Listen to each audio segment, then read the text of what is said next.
Welcome to the Young and the Wrestlers, the Pop Culture's WWE podcast. I'm one of your hosts, Ryan Betson, alongside Bray Wyatt's ugly sweater. I'm Jem. Now you can listen to us every Friday morning at 8 a.m. on your podcast services, 9 a.m. on those YouTubes. If you want to join that wrestling conversation, head over to the Facebook group, facebook.com/group/popculture's Discord. Links in the description below. And you can also join this conversation live by joining us over at patreon.com/thepopculturist. At any level, you can get a nice little link where you can watch us record the show live on a Thursday evening. Woo. If you want to show the love of pop culture on your body, head to popculturist.com/shop where you can buy shirts and other assorted shit with our logos on it. And of course, we are on Twitch at twitch.tv/thepopculturist with next week. Yeah, next week we'll do our Money in the Bank predictions with WWE 2K19. But next weekend, we're also going to MCW. We're going to Melbourne City Wrestling. Yes. Big old wrestling so week quick. next week. That's come up so quick. Yeah, man, that's a real quick turnaround. How you been, man? Good. Yeah? Really good, yeah. Really chill week. Yeah, you did the week off work, yeah? Yeah, I've just had the week off work, prepping for a full 6 days straight next week. Very but nice. yeah, good. How about you? Yeah, my week's been alright, man. Nothing too major. So I didn't stream last night as originally planned. Mm-hmm. My little man was a bit under the weather, so he and I just laid on the couch and watched some wrestling. Oh, I caught up on the wrestling I needed to watch anyway. Yeah. And for him, he was just happy to chill and Yeah. have a snooze. So it was all well and good. Sorry, before we even get into anything today, Yes. I prepare for another rant because I'm feeling it coming. I'm feeling it, and like I said, I was so proud of. This would be my third big WWE rant. First being the Viking Experience. Yeah. Second being the mistreatment of the Revival. I feel like I'm becoming a proper wrestling fan. Because isn't that part of the shtick? Is you'll be able to like spew some rants here and there. You're becoming one of the critics at Sami Zayn's. I am. I'm becoming one of Sammy's critics, and I'm pretty cool with it because I'm in the fucking right here. Yeah, you are. I'm very much in the right here. But yeah, so this has been one of the most kind of one of the most controversial Raws in a very long time. Because there's a bunch of hot garbage going on. Literally and figuratively. Yeah, literally and figuratively. Fuck me, this episode is intense. But let's get into it.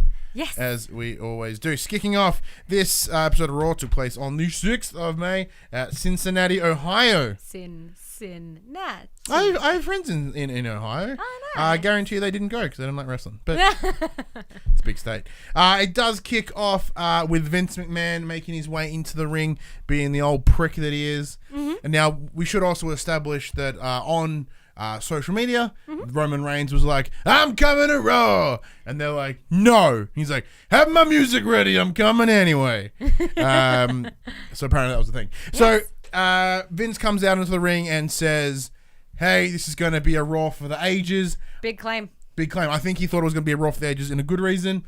Nope. No. Foreshadowing, but not in the good way. So he comes, so this is a Raw for the ages. This is going to be one you're going to remember. This night's going to be the big shebang. It's the bees. He didn't say the bees' names. I wish he did. Yeah. He's saying this night's going to be something. It's going to be something. Roman's Reigns music hits. He comes in because according to the commentators, Michael Cole, who now I'm really starting to understand why Josh hates Michael Cole. Yes. Yeah. Oh, yes. See, the thing I is, just scoured my notes. I'm like I said, I try to have the positive nature to the WWE where I can. So as you know, our good friend Dash, he is what I like to call the heel of Australian wrestling podcasts because it's fun, and I'm trying to be the face of Australian wrestling podcasts where it's fun, it's cool. I'll call it out when it's poops, but you know. I like that opposition though. So when he gives me it's a good working relationship that we have. Yeah. It's very hard to maintain my face this week. You're like, I get it. I get Dash. That's what makes a good heel. A good heel is when you can understand and you can relate. And I've never related to Dash anymore this week. Wild. Oh, that's bonkers. So apparently Roman comes out because apparently he had unfinished business at Raw. Fuck that was. He seemed pretty wrapped up when he left. Yeah. But that's fine. And then Michael Cole. Oh, that's right, Michael Cole. Because Josh, co-founder, the for the players, hates Michael Cole. Yes. He hates him from like a heel run that he did back in the early 2000s. Yes. Where it was like directly involved in it more than just being a commentator. Yes. So that's some of that footage. Makes total sense. Yes. Now I'm just sick of his voice. Yeah. He does Like, get a bit annoying. One thing I've been noticing a little bit, especially now recently, where they're trying to do this big push again because they want to get those ratings back up, and like they're being reactionary here. So they're trying to find new ways to bring new people in, and by doing so, the way the commentary is working, it's treating us like we're fucking idiots. Yeah. And that I can't stand. Yeah. You know, as in like constant recaps, unnecessary explanation, explaining literally what we're seeing in front of us, but not even in like adding to it in a commentary or announcing fashion. It's just directly what's happening in front of you, and it's blatant obvious, and it hurts. Yes. I hate it. And Michael Cole was doing mostly that. Yeah. And it was annoying me. And for some reason, although we've now got this angle between AJ Styles about the house that AJ Styles built, and and Seth Rollins with the Monday Night Rollins. Yeah. Apparently, Roman's in this fight now because it's the Monday Night Yard. Yeah. What the actual fuck is that? Michael Cole in the Monday Night Yard. I don't get it. I don't get it. But Roman did bring up a good point. He came out and he addressed Vince McMahon. And we should mention, because I'm going to mention this as well later on, is Vince is like, if you try to Superman punch me again, and it's like, okay, you could have just said punch. Like, I understand he did Superman punch you, but it seems super weird when you address it as a Superman punch. Yes, that's true. And so Roman gets on his high horse and talks about the idea of like, hey, before when I left on my leave of absence because I was unwell, you told the WWE universe that they were the authority. You guys were stepping away, and this was late last year. And however, since then, it's been the absolute opposite, which is totally true. Yeah. And it happened within about a week, and not even 2 weeks from this date in November. And I just thought, okay, maybe it's just bad writing over the Christmas break. Because, less commitment. Not like the viewers are always lower over Christmas anyway. Maybe they'll come back in the new year. Yeah. Nah, totally not. Like, that was a total ploy back then, and it's still in works now. Yeah. It's bullshit. So as he's having this discussion, talking to Vince McMahon, Daniel Bryan's music hits. He makes his way in. He talks about that for the last month since WrestleMania, he's been off in solitude. He's been meditating. Thinking about ways to be Daniel Bryan. I don't know. He's been in the garden talking to the earth. He's been doing hippie shit. He's been planting himself in the garden. And all power to him. Yeah. And then Kofi Kingston enters. So, as of right now, there are 3 SmackDown participants just standing in the ring. In the Raw ring. On Raw. With no explanation. And it just seems weird as fuck because we understand the Superstar Shakeup was 3 weeks ago. Yes. And they've also seemed to not care about that because they're like, it's these 2 days and 3 weeks later. But without no clear explanation. The mullet is here as well. Dash is with us too. Dash as well. Dash is going to be feeding us updates as we go. Yeah. Craig from the Mullet Show, he said Daniel Bryan was locked in the shed pulling cones. Probably. It does sound like it. Well, when you no longer are the champion, you've got a hemp belt. Yeah. What do you do with said hemp belt? Yeah, it's got to go somewhere. Why not into you? You decompose it. Yeah. Kofi Kingston comes in, and then Vince seems to pour out this miraculous idea. He's like, I'm a genius!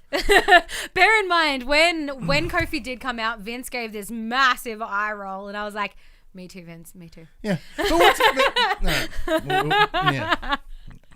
So Vince delivers what he's referred to as the wild card rule. Yes. So the wild card rule is, I'm a genius, for any fucking reason that they want, 3 at the time of the show, 3 superstars can just come across, and 3 superstars can go the other way. First in, best dressed. Yeah, just for reasons. For For no real reason. He's like, I can't explain why Roman Reigns is here. This seems like a reason to explain why Roman Reigns is here. Why not? The actual fuck. I mean, thinking on your toes, like, nice try. Points for trying. Yeah, look, I said, we'll get into the nitty and gritty of it. We'll break our version of kayfabe for a sec. So the reason this exists is because both USA and Fox had a problem with it. They're like, hey, when you mean the please don't stop watching us rule? I'm sorry. So Craig jumped in because they mean the please don't stop watching, and that's entirely what it is. What it comes down to is the USA Network and Fox both went to by the sounds of it, they both went to Vince and WWE and were like, what the fuck? Yeah. Because Fox, part of the deal was Fox needed to hit 3 million viewers. Yes. Come October when they swap over. And at that time when they made that deal, Roman was over on USA. Yes. So in order to incentivize the deal with Fox, they took a lot of the big guys over to SmackDown. Yes. And that left USA going, what the fuck? Yes. Like when we agreed to our new deal with you, we had Roman Reigns. We had the people that you claim to be the big sellers of Raw. Yes. And you took them away. Well, like, what are we left with? Yeah. So and he's like, wild card rule. And that's what it is. And it's totally reactionary and it's kind of bullshit. Kind of bullshit. But on top of that, though, during, this little kerfuffle of the three of them, he's venting about the wild card rule. Drew McIntyre comes in and just says Scottish things. And my descriptions are pretty poor this week, mostly because it's just... Well, look, Kofi did mention, I did like that Kofi pulled out the whole, let me guess, you've had this idea the whole time, Vince. And Vince was like, wild card rule. Wild card rule. I've been thinking about it for weeks. And then, Drew McIntyre does come out and does his sweet little Scottish accent. Yeah.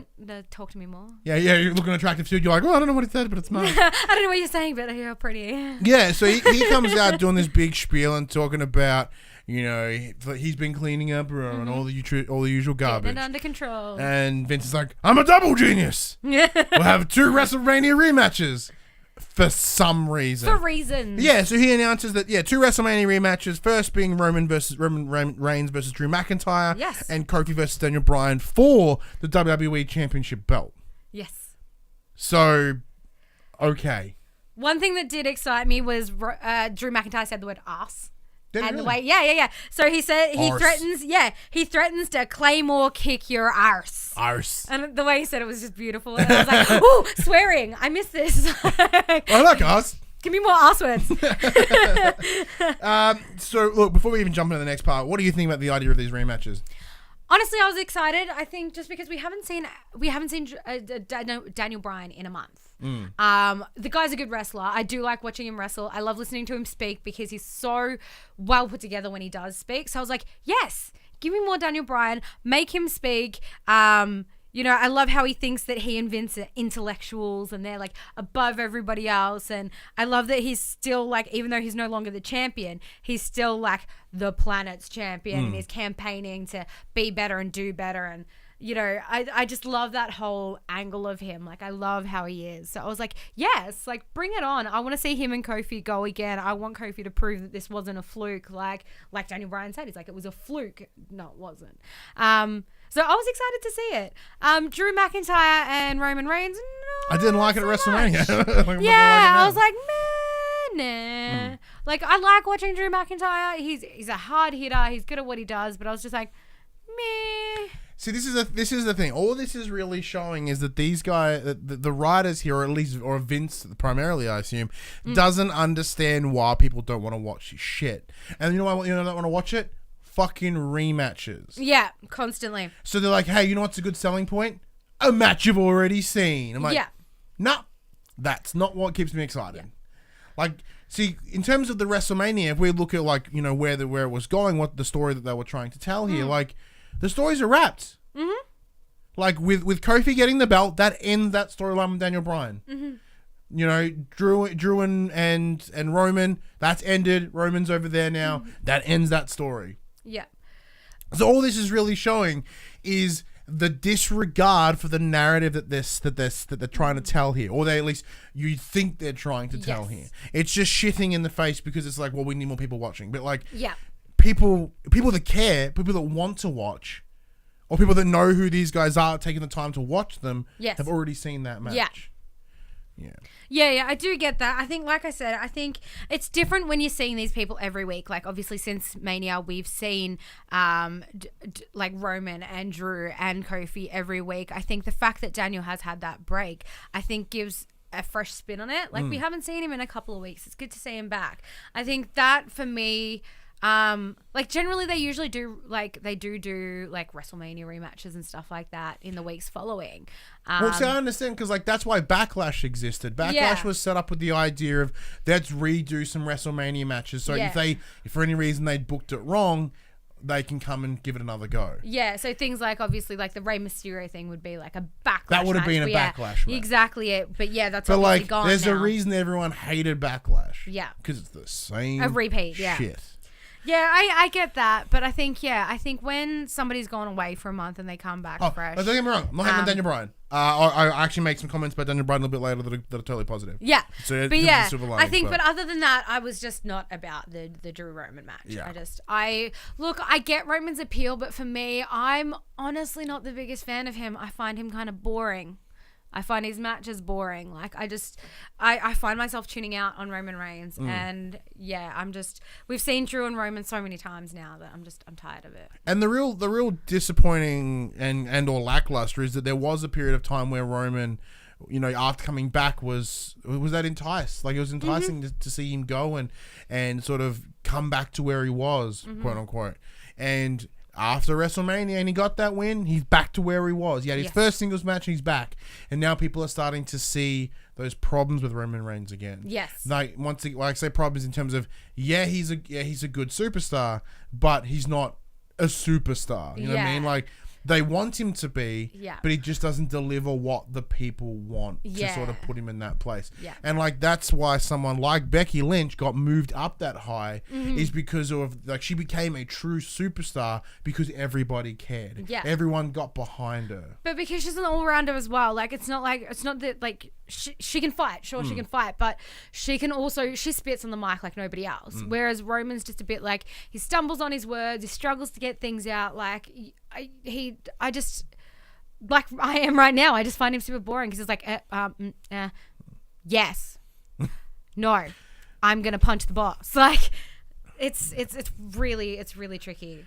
Next up, AJ Styles' music hits and he wanders on in, and apparently everyone that's in that room just fucking scatters. Yeah, everybody's just gone, and next minute it's just next it's just Vince and AJ, like and they just disappear somehow. Yeah.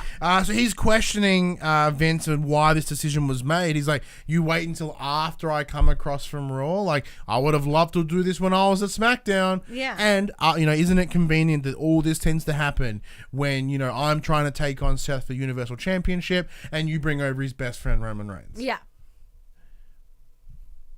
Got a good point. He did make some good points, and I did mention that. I was like, AJ made some good points. He's not wrong.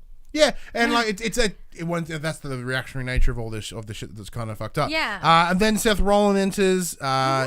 He addresses AJ about the sucker punch that he delivered last week. Yes. Once again, by them pointing out that it's called the phenomenal forearm, made me really uncomfortable. The word phenomenal forearm. Yeah. The amount of times I said it, like, I don't like the phenomenal forearm as is, but when you say phenomenal forearm too many phenomenal forearm times, it loses all meanings. No, it's just like it's just weird. Like, we understand it's their finisher, we understand it's their named move, and we're cool with that, and I dig that. But it's weird when they say it. The commentators are allowed to say it because that's what it's known as, right? Yeah. And they're there to express that and to commentate on the match as it happens. But it just, I don't know, it gave me this weird like existential moment where like, and it happens a couple times in this show, as I'm thinking about finishes and sort of analyzing them unnecessarily. I used to just like take them for granted, I guess. But like, the final form, it's a big old arm punch, isn't it? But like, I don't know, it's not really that impressive. Like, then I started thinking about like, what about the idea of like, is the momentum of the drop what gives it its supposed finishing power? And then I thought about like Kofi's Trouble in Paradise. Like, it really barely fucking kicks anyone. I used to really like the SOS looks fucking dope. Like, it's a real hard smack. But then like the Trouble in Paradise is like it's just like a step up Enziguri or whatever they call it. But not even that. It's like normal Enziguris rock them pretty hard. Yeah. It's like. And apparently they're all like, my face! You're so over-analyzing this, and I love it. I got stuck in I love it! I got stuck in this thought hole about finishes because they're like, I'm gonna curb stomp you, and I'm gonna phenomenal forearm you, and Yeah. you just wait till I give you the woman's right, and Yeah. they just won't stop talking about their finishes throughout the show, and That's- it got me in real weird thought holes. Yeah. No, but AJ, I did appreciate that AJ is sort of like, I had a bit of a laugh at this. AJ comes out and is like, what are you doing? Like, why are you doing this? And Vince is like, wildcard rule. Wildcard rule. Wildcard rule. Shut over there. But yeah, like, Seth goes on to, I Thank did you love for that- pulling me out of my thought hole. Yeah. Seth goes on to say, like, you talk about how SmackDown's the house that AJ Styles built, but what, SmackDown's been going for 20 years, Vince? 1,000 Over episodes. 1,000 episodes. Like, it was well built before you got there, and it's going to stay standing when you leave. Like, give it up, buddy. I was like, yeah, you tell him. If I have to hear about the house that AJ Styles built, I'm like, come fuck off, man. I will burn it down. I will literally burn the house It's down. like, this isn't a catchphrase. I want to burn your fucking house down. I'm literally going to burn your house down. And then it's like, yeah, you're on Monday Night Rollins now. And I was like, ooh, everybody's show. But, this is the big dog's yard, guys. I thought this was Monday Night Yard. Yeah. It was Monday Night Yard. But I thought it was Vince's show. I'm pretty sure he says that too. They're like, yeah. He's like, it's Monday Night Rollins. And Vince is like, actually, it's my show. My show. I love that he's just standing there interjecting randomly. Like, it made for a bit of entertainment. Like, as much as I love to hate Vince McMahon, but I do also love when he's out there because he just sort of interjects a little bit. And he's a funny dude. Like, he makes me laugh. So Vince decides that AJ and Seth must team up in a match tonight against another 'cause they tag wanna team. fight. Yeah, because like all I did there is like, ooh, it's the wanna odd fight? it's Let's the odd fight. couple of tag teams. Like, will he help him? Will he not? Craig jumps in and says, Monday Night Yard. I think Michael Cole had a stroke right before he said that. I think so too. I think he had a stroke in installments, not like one solid stroke. He had like a couple of them, but like a good 20% of them each time. Sorry, hot mess. Speaking of, so the AJ Styles and Seth Rollins were bunked together to take on a team, and you know what? It's a team that has blown the minds. Like, what is going to get this? What is going to get Raw out of this rating slump? What team can they make to take on AJ Styles and Seth freaking Rollins? Seth Monday Night Rollins. It's fucking Bobby Lashley and Baron Corbin. Thrilling. Baron Corbin, the gentleman that they blamed for all the rating problems last year. So let's just give him more shit to do. Apparently. Like, I love this. I love you right now. it's shit. I just want to sit back and just listen to you speak. I just don't like. What do you like? He's like, I'm gonna give you this team. I'm like, who the fuck? Like, this team better be. Oh my god, are you fucking kidding me? And it's like Bobby Lashley walks out. I'm like, oh, okay, cool. Well, at least they can use him as like some big meaty dude to be a force. Like, all right, let's give him with something cool. I'm a fucking Baron Corbin. Saying that though, like I said, I still like the heat that Baron Corbin gets, but yes, and his intros. Yeah, this is former Golden Gloves boxing champion. Yeah, the second that they're like, and I was told to, I'm like, fuck. Yeah, and supposedly Cincinnati's favorite son. Oh, I love it. I absolutely love it. It's repeat shit again. It's 2 matches in here. So they haven't even had a match yet. They've announced 2 matches, and they had the first one, and they're all repeat matches. Oh, exciting.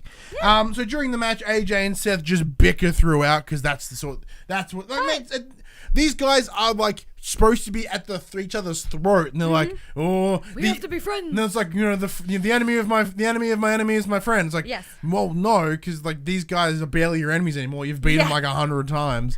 Yeah, but in saying that, like, they did work pretty cohesively as a team. Like, for the most part, like, between their bickering, they were doing all right. Yeah, like they weren't horrible. Yeah, but it was like, they did have. It was like children. Yeah, like they were all right. So together. The thing is, the commentators, Michael Cole included, the dumb fuck, was sort of about the idea of this discussion of like, well, these guys have been teamed together since last year. We know. Yeah. That's the problem. And they're like, yeah, and so these guys should be able to work really well as a team because they know how each other works. I'm like, nope. Because if that was the had, they would have won a lot more times. Yeah. And they haven't. So just by gluing them together, apparently they're going to be a cohesive team. Yeah. No. So at some point, AJ does get up on the rope ready to drop a phenomenal forearm on Baron Corbin. Baron Corbin ducks out the way, AJ rocks Seth Rollins in the face with the elbow. He just he's kind of behind gets up and goes, oh, okay. Then fucks off. Yeah. Okay. Just goes out of the ring and leaves. Yep. Of course. Which leaves poor Seth Rollins wide open. So Seth Rollins gets up wide open, as you said. Baron Corbin from behind grabs him. End of days. Baron Corbin pins the friggin' champion. I don't. This pissed me off first of all because no, it's a big old bag of no. Like, no.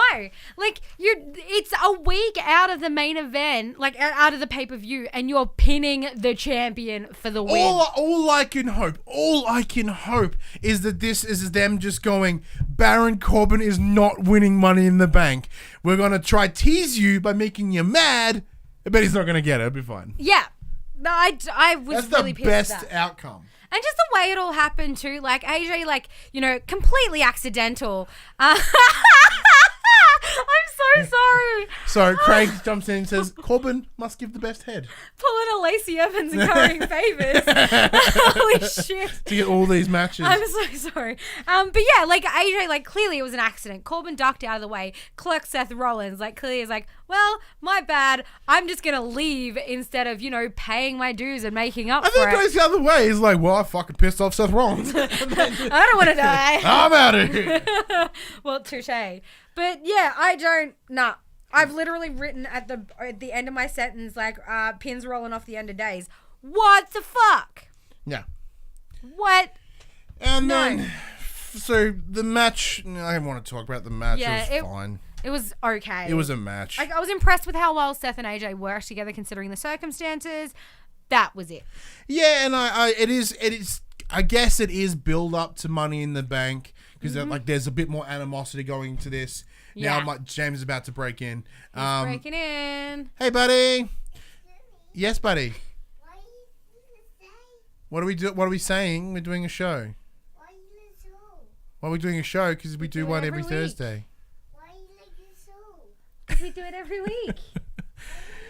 So then after a collective footage package from last week, just reasons like, here's a bunch of shit from last week. Yeah. For no apparent reason. For no real reason. Yeah. We then get buddy. Miz sitting out the front of Shane's dressing room. Just chilling. Obviously wanting to punch him in the faces or do something. Yeah. Just chilling, waiting just for chilling him. There, sitting there. Apparently he wasn't there yet. He was waiting for him to arrive. Pretty much, yeah.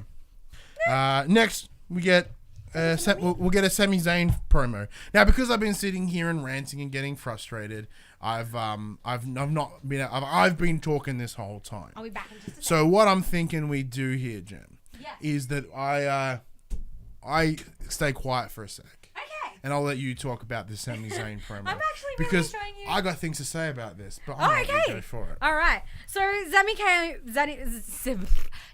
Zayn comes out to critique, obviously. The entire promo, he's getting talked over by the announcers. So this really annoyed me. Like the entire time, obviously, he's talking about. Buddy, come in. Come down this way. Come in this way. Yeah, so he's talking about obviously like you guys are critics. Like what do you say here? He's going on about. Honestly, I wasn't paying too much attention because it's a repeat of every other week talking about how he's better and yada yada yada. Like you know the deal. But what really got me fuming was that the entire time the like Michael Cole, Renee, and Corey were speaking over him. Hey, buddy, it's not time before the players. It's not one. Yeah, it's not that. Not that one. You just keep chatting. But yeah, so during this whole shebang, Sami Zayn's obviously doing his thing. Braun Strowman out of nowhere just comes out and decides that he's gonna target Sami Zayn, shut him up. Look, I sort of pointed out. I did start watching last year's Money in the Bank. Yes. For funsies, and Braun Strowman looks staggeringly better. Like yes. He looks fit as shit right now. Okay, yes. He looks so good right now. Yeah. Just want to say that. So from what I understand about that actually is that I don't think Braun's pretty new to the industry, I believe. So he was a bit more strongman-y beforehand, and now he's getting more lean, you know, to wrestle. Andy had his jacked elbow, so like that's true. So now that he's been able to correct that, yeah, exactly. He is looking good though. But yeah, he decides to come out and he wants to fight Sami Zayn. Clearly, goes to slide in the ring. Sammy's sort of like getting his jacket off to fight, and just does a runner through the crowd out the back. Braun starts giving chase. Braun can sprint. Did you see how fast that dude could move? He was huge. Just huge thing, just flying through. You can see his head on the camera, so I love it. He's jumping. So yeah, they end up running out into the back room. You see them backstage. Lucha House Party get introduced. They're having a match or something, but it does cut to them backstage. Braun's still giving chase. Sammy gets to like a roller door that's down, can't get it up. Braun's like, he's throwing things at Braun to try and like, because that's going to stop him throwing a foam box at him. And a lot of conveniently placed toilet paper. Yes. Or like paper towel. Yeah, something. Like, just whatever this hallway was, it was the lightest storage hallway ever. Yeah, exactly. Just throwing this stuff. Where at do we Braun. keep all the empty tubs? This hallway next to toilet paper. Yeah, let's just use that. Just piffing things at Braun Strowman, who's deflecting, just like ping. The man can punch a chair out of somebody's hand. What are you expecting? Yeah. So Sammy finally gets the door open a little bit. Braun finally gets a hold of his legs and drags him back in and has a bit of a biffo, and then he picks him up and throws him in the dumpster. Took out the trash, if you will. Put him in the bin. And then you hear this beeping and Braun looking down the driveway, and there's a dump truck conveniently pulling up at that exact time. And Braun sort of looks at the bin like, should I? Maybe not. And just lets the bin pick up and take old Zammy away to the dump. What do you think about that? Seen it before. Rubbish. Because it is. It was it's trash. Like, look, it's essentially like, they're like, well, Braun's around. Braun's good at like strong arming people, I suppose. So like, this has happened, like something similar has happened before. There was when Kevin Owens was having a run, I believe it was last year, if not the year before, like Braun locked him in a porta potty and pushed him off the edge of the stage. Fun. Like there was that period of time when it was like between Brock and Kane. That was early last year. You know, Braun chases them around and pulls the whole stage down on them. Like, yes. Just Braun strong. It's not like it's Braun being Braun, like doing these backstagey things, and like, yeah, it's kind of cool, but it just feels so out of repetitive date. Yeah.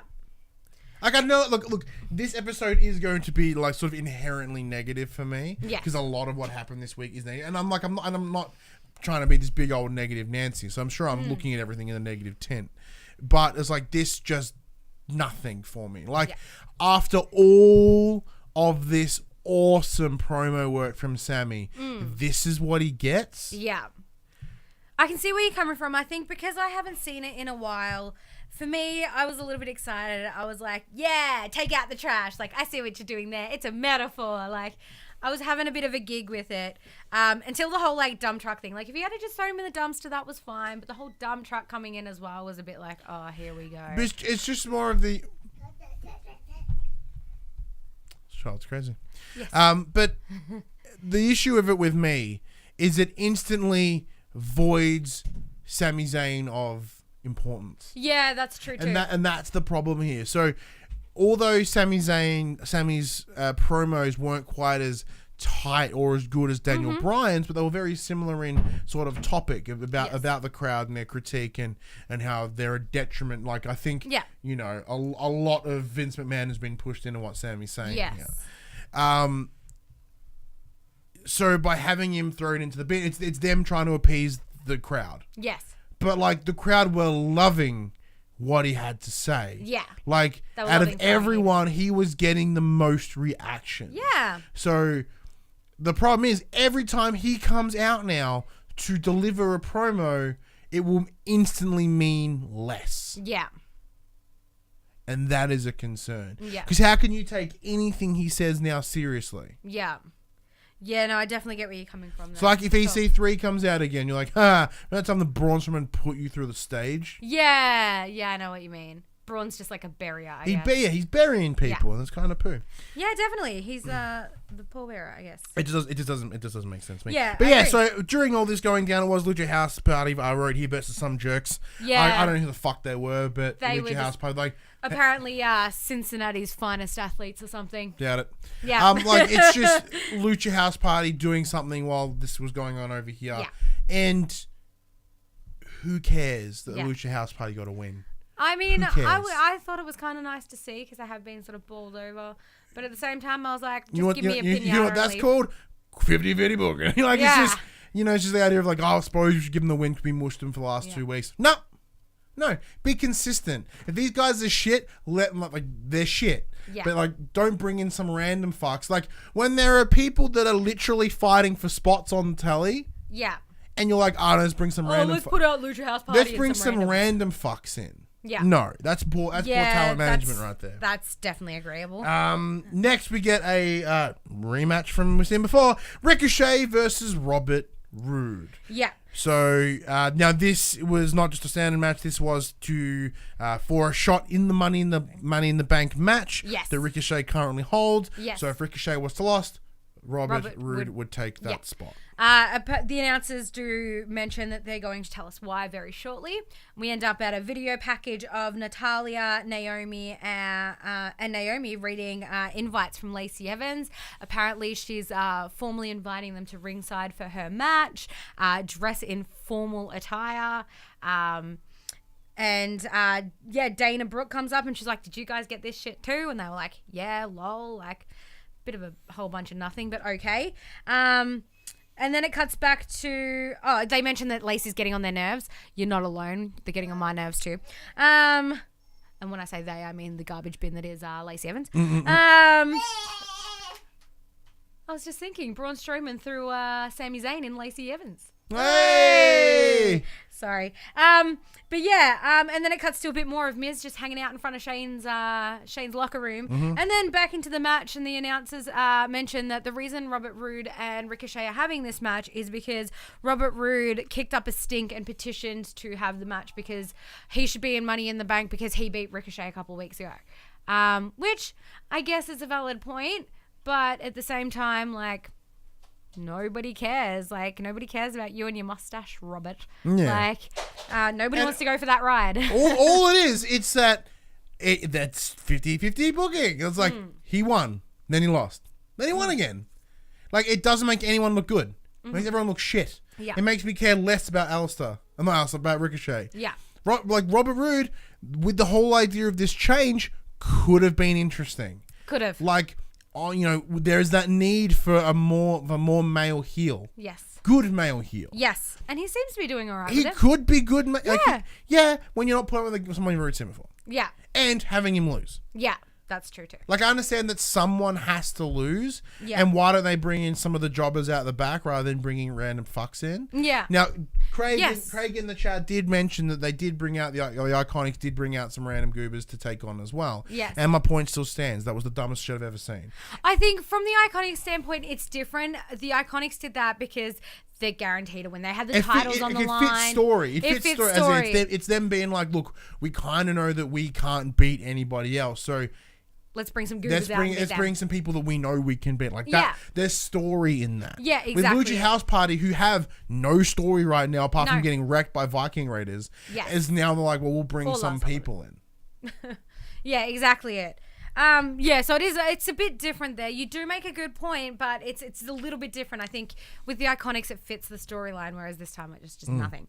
Same with this whole Robert Roode thing. Like, it's just a big old bag of nothing that I had no interest in. I knew Ricochet was going to win. Like, we all knew Ricochet was going to win. Like, it just didn't need to happen. Yeah, it made it a nothing match. It's a real shame. Exactly. We did also cut to the Miz still waiting. Yeah, I did mention that before. That was shortly after.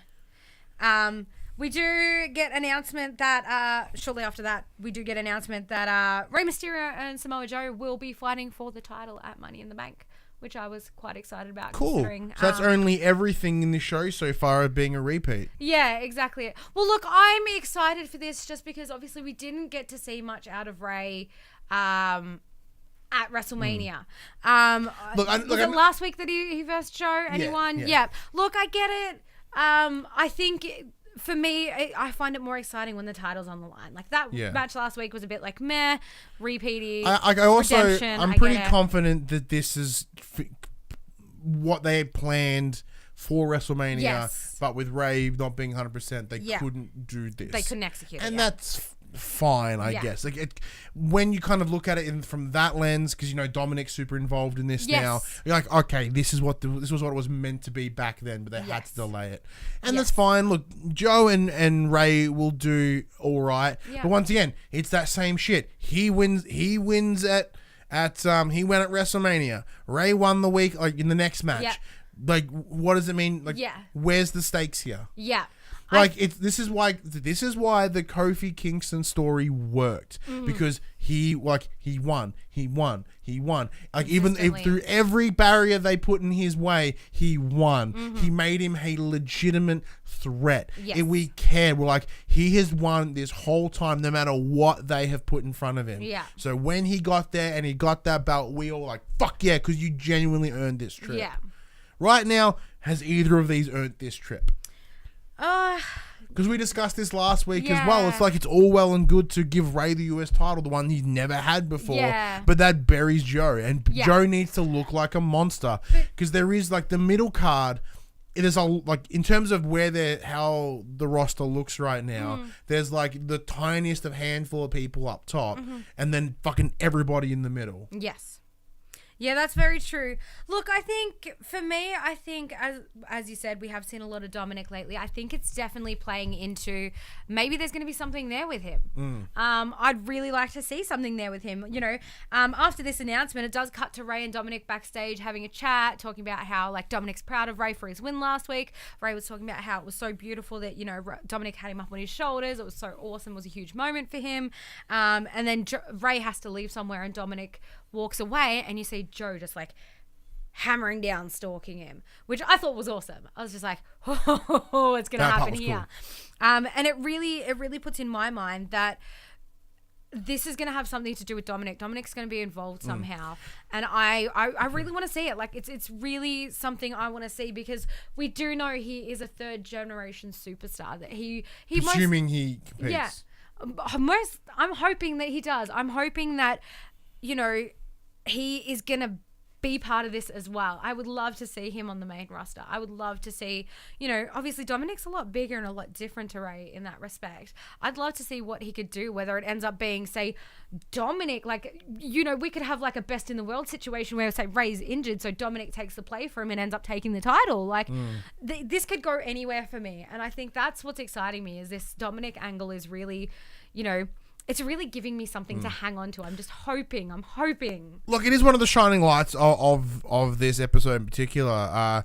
Now, it does sort of add on to the storyline of, Joe being that family abuser, I guess, quote unquote. He's weird. Because there was late last year, there was that window where he was all up in AJ Styles' family. Yeah. So it's kind of, it's repetition, but it's good repetition. This is repetition that lays builds down character. some rules. Yeah. We're like, okay, this just shows that Joe is that monster who's willing to do what it takes to get to that place. Yes.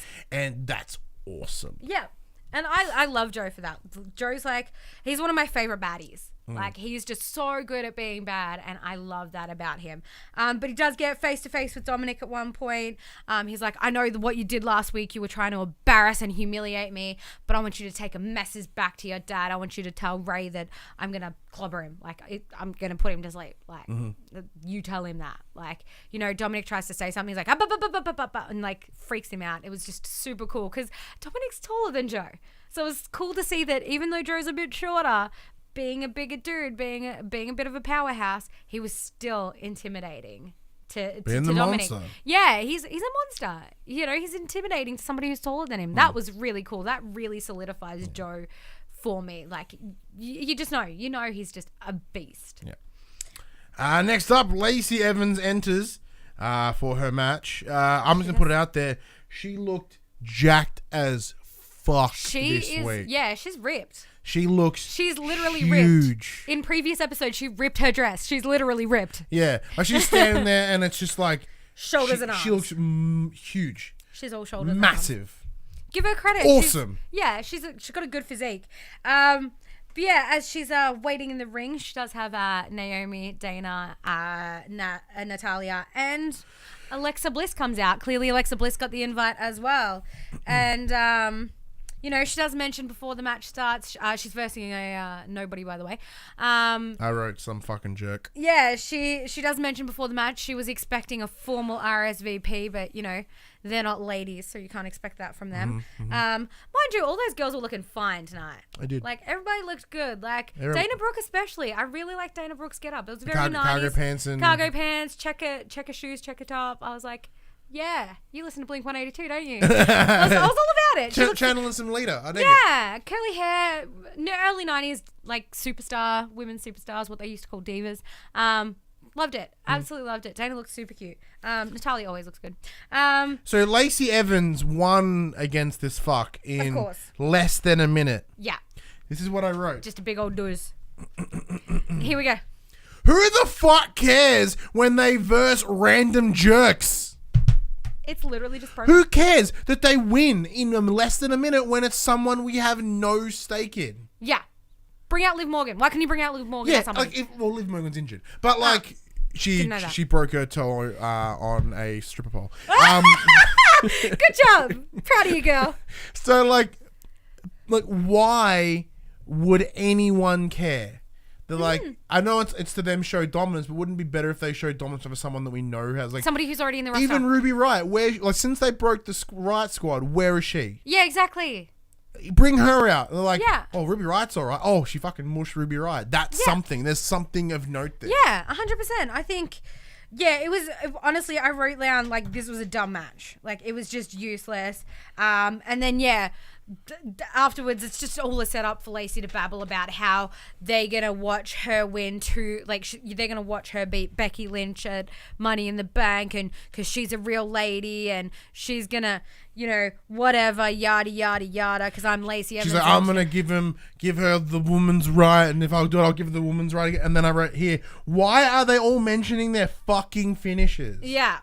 Well, yeah, earlier when they cut to that promo, when they were talking about the invites, Naomi's like, oh, you know, she says something about, like, if she wants to step to me, I'll give her a woman's right and left. Like, no. I was like, oh, like, okay.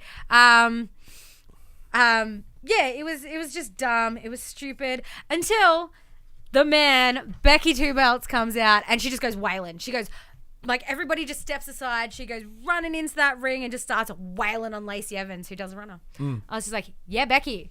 And, like, you see, like, Natalia and that all circling the ring. Alexa Bliss stays in one spot and everybody's just circling and watching. See, once again, like, having them ringside, it makes it the visual image of them both going for the belt. And I get that. But, like, what would have been a nice little touch, I know now we're getting a little bit nitpicky here. Yes. But if Lacey tries to get out of the ring, they fucking... It's not, yeah, that's what I was expecting. It becomes a lumberjack. Because I saw them walking around the ring. I was expecting somebody to grab Lacey and throw her back in. Like, go on. So like you said, it's not a match. So, but they're using that lumberjack style, right? They come out and they just fucking push them back in. Yeah, and I was expecting that too, but no, nobody stepped to her. They just let her walk away. And I was like, Craig did jump in the chat and he said the only time random jerks works is when they're trying to get a new superstar over. He's a Goldberg, Rhino, Ryback, etc. Well, yeah. Like, think of it this way. Like, when John Cena first started, he was a nobody and he came out to get Kurt Angle over. And it worked.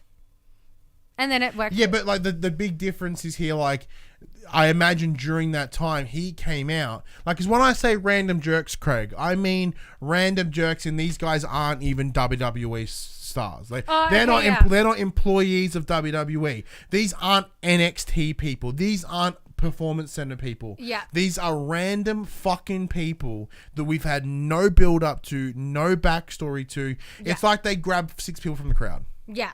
Yeah, I get what you mean. You mean, and that's the problem, is it's like, if it was like, holy crap, that's from NXT. Yeah, that's a different story. Yeah. I get you know what I mean? Or if that's, although we haven't seen this person in a while, it's like, holy shit, I was wondering whatever happened to this, but oh my God, she's got mushed. Yeah. Like, the way, like, WWE and wrestling should work around the ideas of.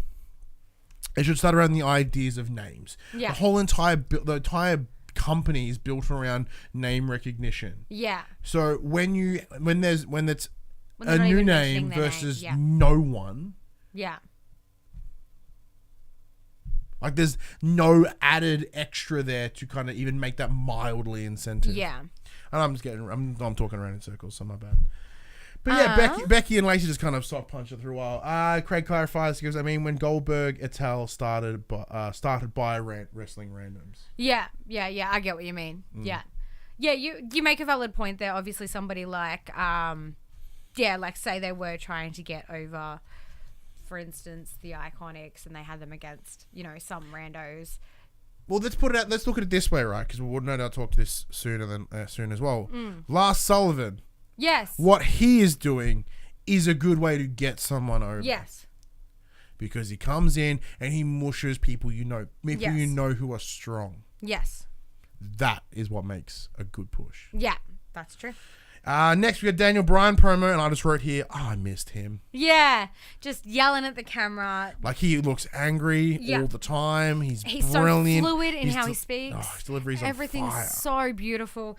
He goes on to mention that, Kofi is not deserving of the championship, that he is going to win it back tonight because, he is the planet's champion. And, he just did his old spiel, and I missed that spiel. And I was kind of like, yeah, you're not going to win, but yeah, I like this.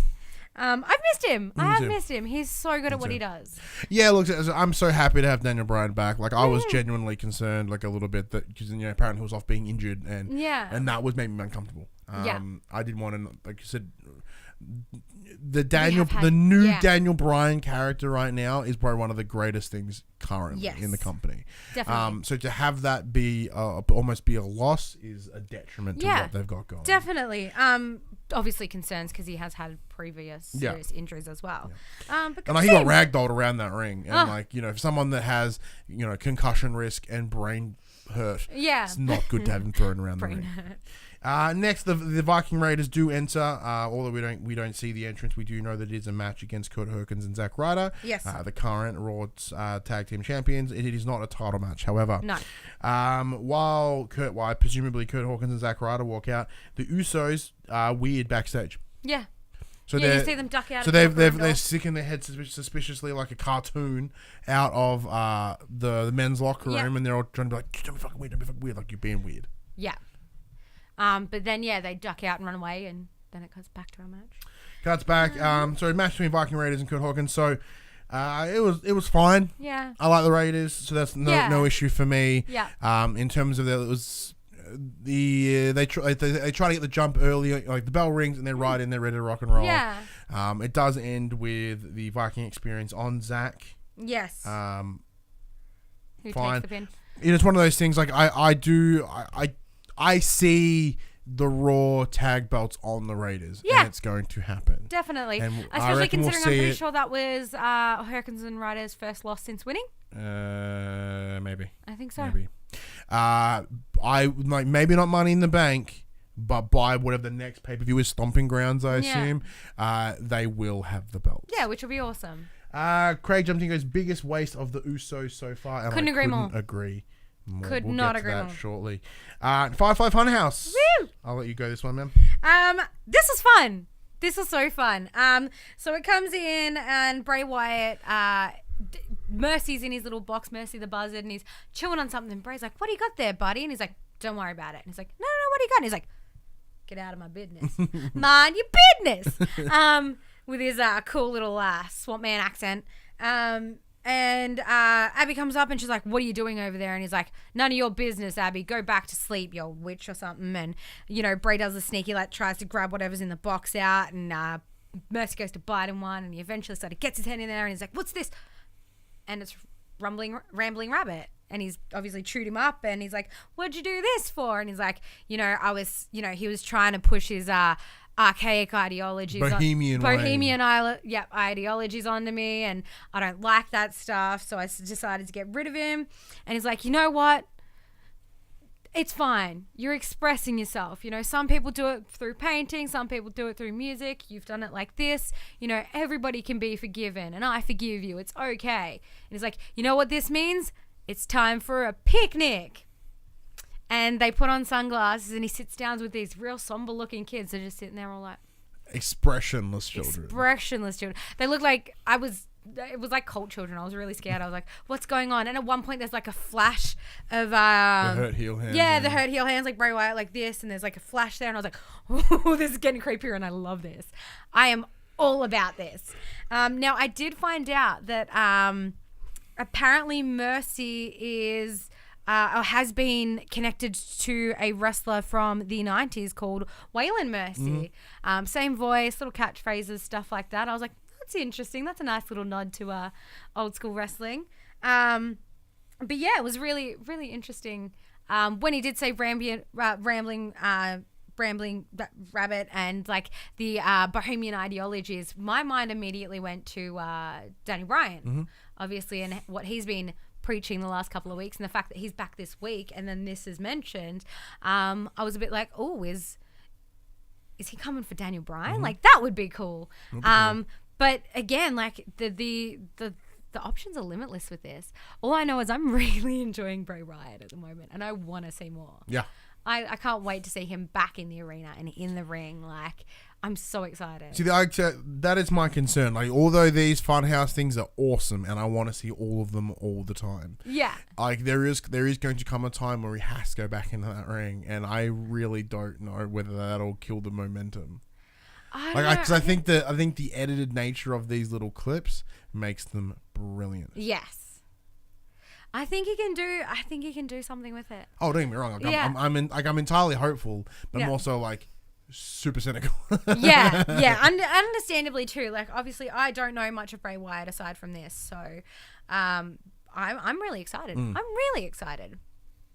But yeah, after this, we get a video of Seth Rollins, who is talking to AJ. He's pissed. He's like, you know, you sucker punched me, and I'm gonna fight you, and I'm gonna win, and you know, the same old shit. So we're gonna have a match. Yeah. And one of us gonna do punching. Yeah. And the other guy will punch harder, but then I'll punch even harder. Yeah. And he's like, and yeah, by the end of it, you'll be walking away with 2 black eyes and a broken face. And I was like,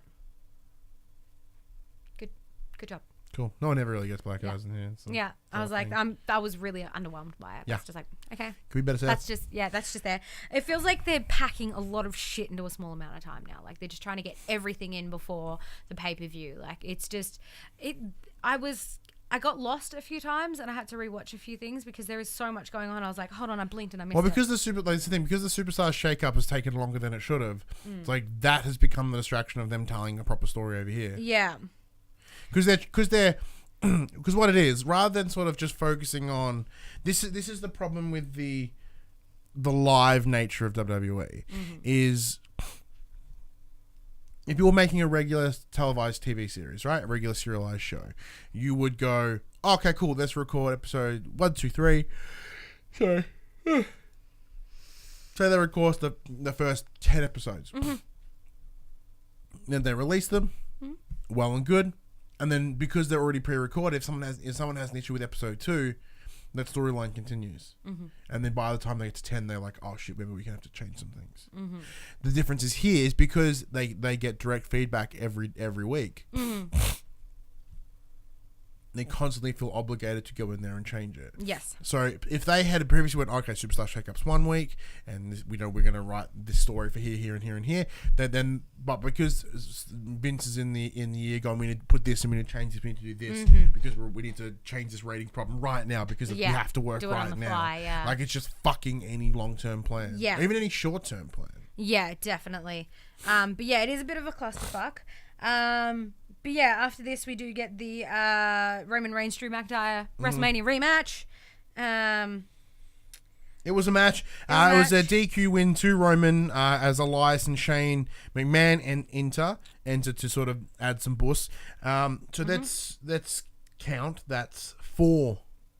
No, wait, that's 5. That is 5 of the alleged 3 SmackDown participants. Yes. On Raw. Yep, it is. So the wild card rule allowed for 3. That's 5. Yeah. Yeah. Yeah. No. It just seemed a bit of a stretch for me. Obviously, like there is not there yet. It is yeah, it's just not there yet.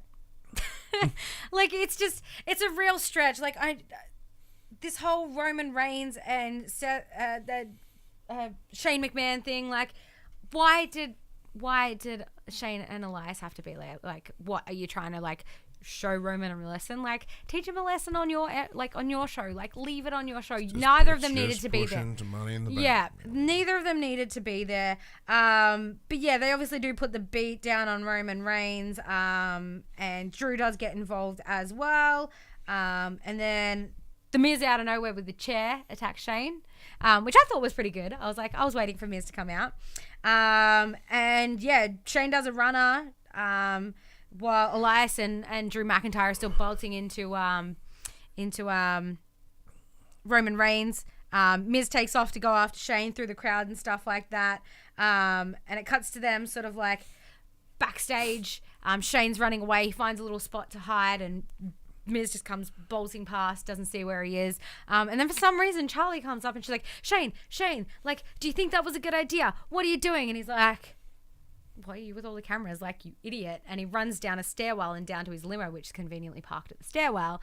And as he's trying to get in the car, like, the Miz is there with a chair again, which I thought was brilliant. Yeah, it was good. That was really good. I really enjoyed that whole thing. Like, yeah, so there was a bit of a to and fro in terms of punches, beatdowns. It was very, very cool. Yeah. And then it did end with like Shane just getting a proper kick on low blow. Proper kick in the dick, which I was like, all right, cool. That's the only way you're going to stop him. Yeah, it makes exactly, total sense. Yeah, like, it's the only way I was going to stop him, which he does drop. Shane gets into limbo. Go. And the limo's gone. And poor the Miz is clutching his jewels. Doesn't need him. His missus is already knocked up for the second time. Yep. So he's sorted.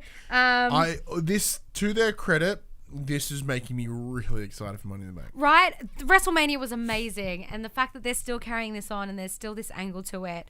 And they're making still cage match? Yeah, and they're making it bigger and better. There is a steel cage match going on at Money in the Bank. It's just, this is great. Yeah. This is one of those like, yeah, we've seen it, but this is still good. You know, this is one of those exceptions to that rule. Loved it. Loved it. Did love it. After this, we get...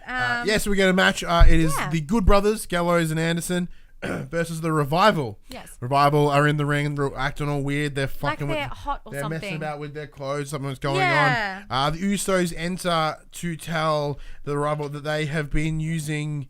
so that they had their cream or lotion switched out. Yes. With a product called Usi Hot. Which is a play on Icy Hot. Some deep heat fucking thing. Yeah, it's like deep heat. It's like Icy Hot. So the idea that it's sweat activated, and it makes it feel like they're on fire. Yeah. And then... The exact words were, when you perspire, you're on fire. That was the catchphrase of Usi Hot. You're welcome. I'll let you talk. Okay. So yeah, apparently it's a sweat activated cream that they've put on apparently in their genital region for some reason. So yeah, they're like, it should take effect right about now. And then suddenly like Dash and Dawson start like grabbing their underwear and pulling and freaking out and going crazy, and they're like scooching across the floor like a dog scratching its backside, and there's like a jacket between Dawson's legs, and he's doing the whole like, you know, that the floss. chow thing. Yeah, the floss, that's it, that's what I was looking for. And the Usos are like, hey, we've got water, come here, we've got water. So they go sprinting out of the ring up to the Usos, and they grabs the bottle, like Dawson grabs a bottle of water and just straight down the trunks, and Usos are like, whoa, dude, that was to drink. Like sweat water activated, like that's just gonna get worse. And then all of a sudden they're like screaming and going even more crazy, and they eventually run off backstage, and I was like, fucking what the actual fuck is this? What? Like, I can't with this. Last week was one thing. This is just getting worse. Like this is like it was written by a fucking child.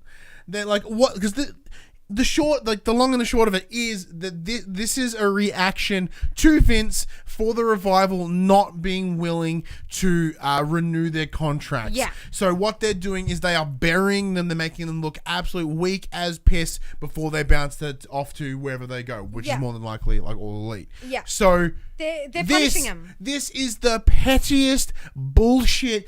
Vince McMahon is a grown fucking person, and this is how he's treating his staff. Yeah. But we do know that, it's been told many times that Vince thinks fart jokes are funny. Like, so we know that it's basically you're working for a man-child in this respect. So things like this are going to happen. The good thing about this, I think, is Dash and Dawson played it up so well. They've been put in a rubbish situation, but they are doing their best with it. And that's what I love about them, is they're true superstars. They're true employees. Like, they're given their absolute shittiest and they make the best of it. They know that they are being disdained from Vince McMahon right now. Yeah. But they are doing it. They are being good workers, and this is why they deserve better than this. Like, I honestly have not really given too much shits about them as performers, as wrestlers, but like, this is disgusting how this is being treated.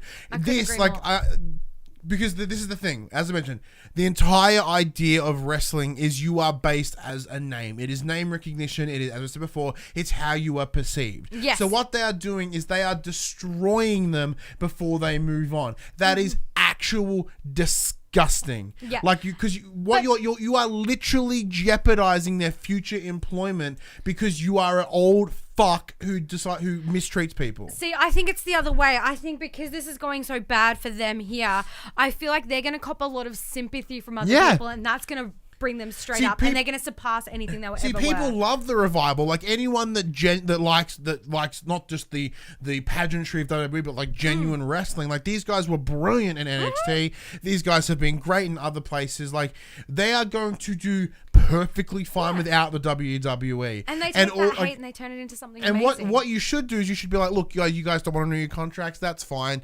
If he wanted to be even more petty, what he could simply do is just shut the shit down, have them sit out their contract in the back. There is no need to do this shit. This is actually disgusting. Yeah. This is abhorrent behavior from an old crotchety man. Yeah. Like, this is not. It's childish. Like, I understand it's an overall story here, and that's what this is. But this is. Like, this is like that workplace bullying bullshit. Like, this they won't give me the toy car, so I pushed him. Like, it's childish.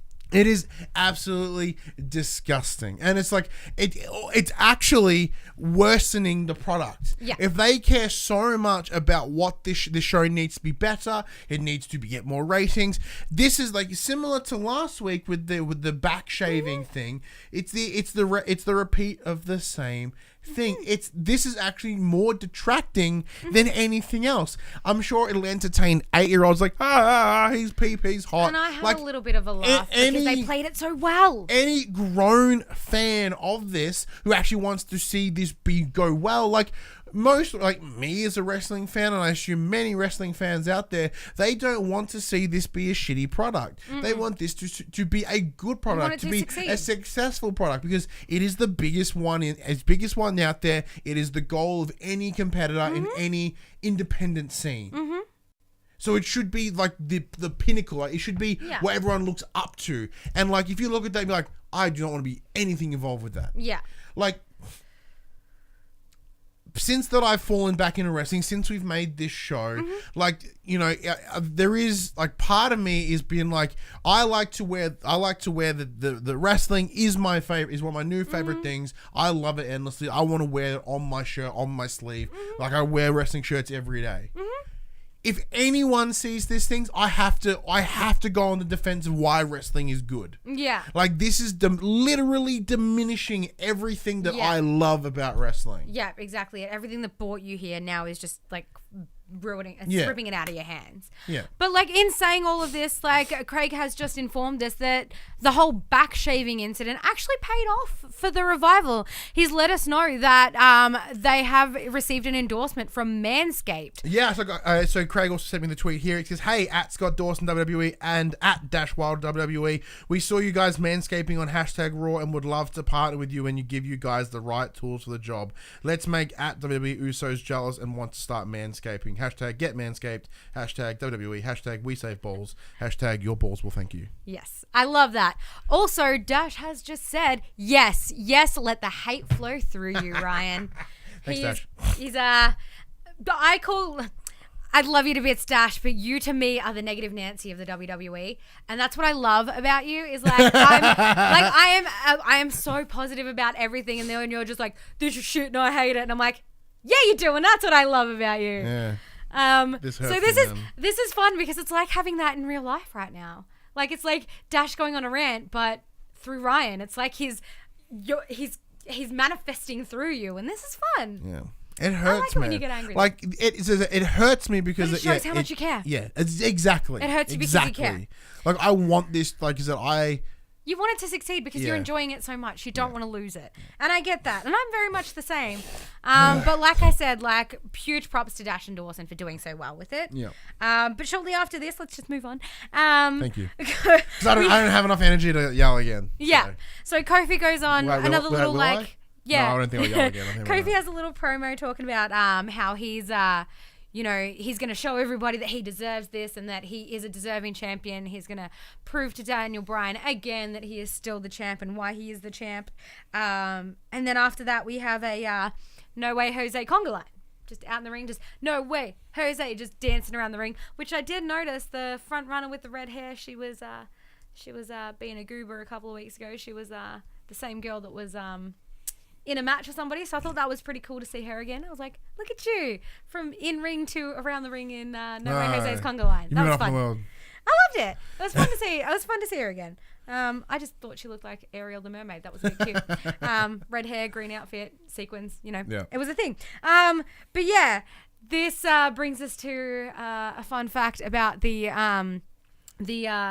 wild card rule that Craig did say before. We mentioned 5, he said 6, and I was like, we're not there yet. Yeah, because it's 6 now. Because it's 6 now, because Lars Sullivan comes to crash the conga line. See, but once again, this is showing Lars Sullivan as a somewhat formidable force. He comes out and just mushes someone you know. Yeah. Yes, No Way Jose is pretty much there just to be a jobber. Even though I hate that expression, he is literally here to lose. That's what he does, and he does it well. He does it damn well. And it just shows that, because Lars comes out, does mush a bunch of randoms, but also continually mushes No Way Jose. Yeah. And like it adds more to that. It's like just him just like, who's in the ring? You? Cool. I'm gonna punch you. Yeah, and this is what I love about Lars is like nobody's out of bounds. Like it's not like, I don't know who you are, so I'm gonna leave you alone. Like anybody who's in his path is getting destroyed. Yeah. He's like a bulldozer, and I love it. He's literally just bulldozing through the WWE, and it's so much fun because I can't wait until he hits that brick wall that he can't knock down. Yeah. So like, and you're just like, who's it gonna be? So as I've said about before, like they're all like the sort of the teasers at the end of last year for him to be like, hey, Lars Sullivan's coming. Ooh, I'm like, But I'm glad he, like I said, I'm like right now I'm like, okay, I kind of regret being like last year, because right now I actually care about what this guy does. Yes. I want to see him fight someone. Like we've not yet seen him in a match. Oh no, he's been in a match. No, he hasn't. No, he hasn't. No. And that's cool, because that adds a lot of enticement and excitement to whatever the next match is going to be. I'm like, and whatever they put him in. Who's going to step in the ring with this guy? Yeah. Like, that's what it's setting up. It's going like, you would have to be the bravest prick in the entire company to want to get in the ring with that guy. See, right now. I'm starting... That's what they're setting at right now. Yeah. And that's awesome. And I'm starting to feel a little bit like maybe he'll show up at Money in the Bank, because it's no DQ. It's whoever gets the... I'm pretty sure it's I think it's being the match. You think? it's being the match, yeah. I reckon maybe something might happen. That would be awesome. And I think that would totally be really cool. I could see it happening. I could see Lars just squashing everybody and taking the briefcase like, meh. It's mine now, deal with it. Like, what are you going to do? You're not going to beat me. Like, nobody can. That would be cool. That would be very cool. But yeah, so this does cut back to Vince McMahon backstage discussing to somebody, nobody knows who, and he's like, yeah, wildcard rule, great idea. Like, 3 superstars every week. Yeah, Shane and Elias don't count. And then Lars walks in, he's like, it's 4 now. Yeah, he's like, actually make it 4. He said that if anyone comes across that isn't part of 3 or I don't approve, then they're gonna get suspended or fired or something. Yeah, suspended or fired. He doesn't know. And then Lars just walks in, just staring him down. Is like, make it 4. Yeah. Good talk. Yeah. And Lars just disappeared. That was a bit of fun. Mm-hmm. It was nice to see Vince look super intimidated. But yeah, so that brings us to the final match of the night. Take it away. Yeah, so it's just Daniel Bryan versus Kofi Kingston in a WrestleMania rematch for the WWE Heavyweight Championship. It was awesome. Yeah, it was so good. Yeah. It's two good performers doing good performing. Exactly. Like, this is awesome chance the entire time. It was good. It was so good. One thing I did have concerns though. I think Daniel at one point threw Kofi off the side of the ring, and he come landing down and clocked his head on that apron so hard. Yeah, there was broke his neck. Yeah, so he didn't hit the apron. The way he landed on the ground, he literally whiplashed himself into the ground. I thought he hit the apron first. He railed the back of his head on the mat. Yeah, really hard. I was so concerned, but within minutes he was straight back up in the ring and flying off the top rope. So Daniel Bryan's the refs run over and be like, hey, and Daniel Bryan's coming in and saying, hey, he's like, and then just went, all right, cool, and it didn't stop. They just kept going. It was a quick you're right. Yep, let's get going. It was a hell of a match. Like we said, I love watching Daniel Bryan perform, whether it's on the microphone or in the ring. He is a phenomenal superstar in both respects. Kofi, he's clearly showing why he is the champion. He is absolutely phenomenal as well. They gave each other a run for their money. Obviously, Daniel has had this month off, so he's had time to recover and recuperate and be at his best.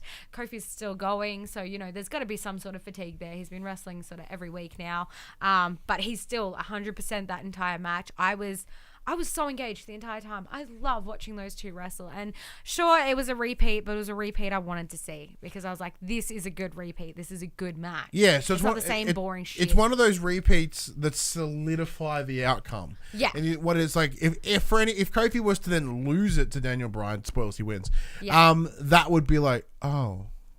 But this is that situation of yes, no, it shows that he was meant to have that belt. Yes. He deserved that win. That entire storyline of him building and building and building and building to this point to get the belt, and it's still showing he's got more. And he's proving it wasn't a fluke, like Daniel said earlier in the night. I've genuinely earned this. I'm genuinely a capable champion. Yeah. Take that, asshole. Saying that, he did finish with Trouble in Paradise, and I didn't even think he connected. I don't remember. It's I was just I was so into it. I was like, yeah. I was so excited. Because as I said, I got my thought hole about finishes. When I see him do the whole spin, I'm like, I don't think that. All right, cool, he's down now. Yeah, good job. Thanks, Joe.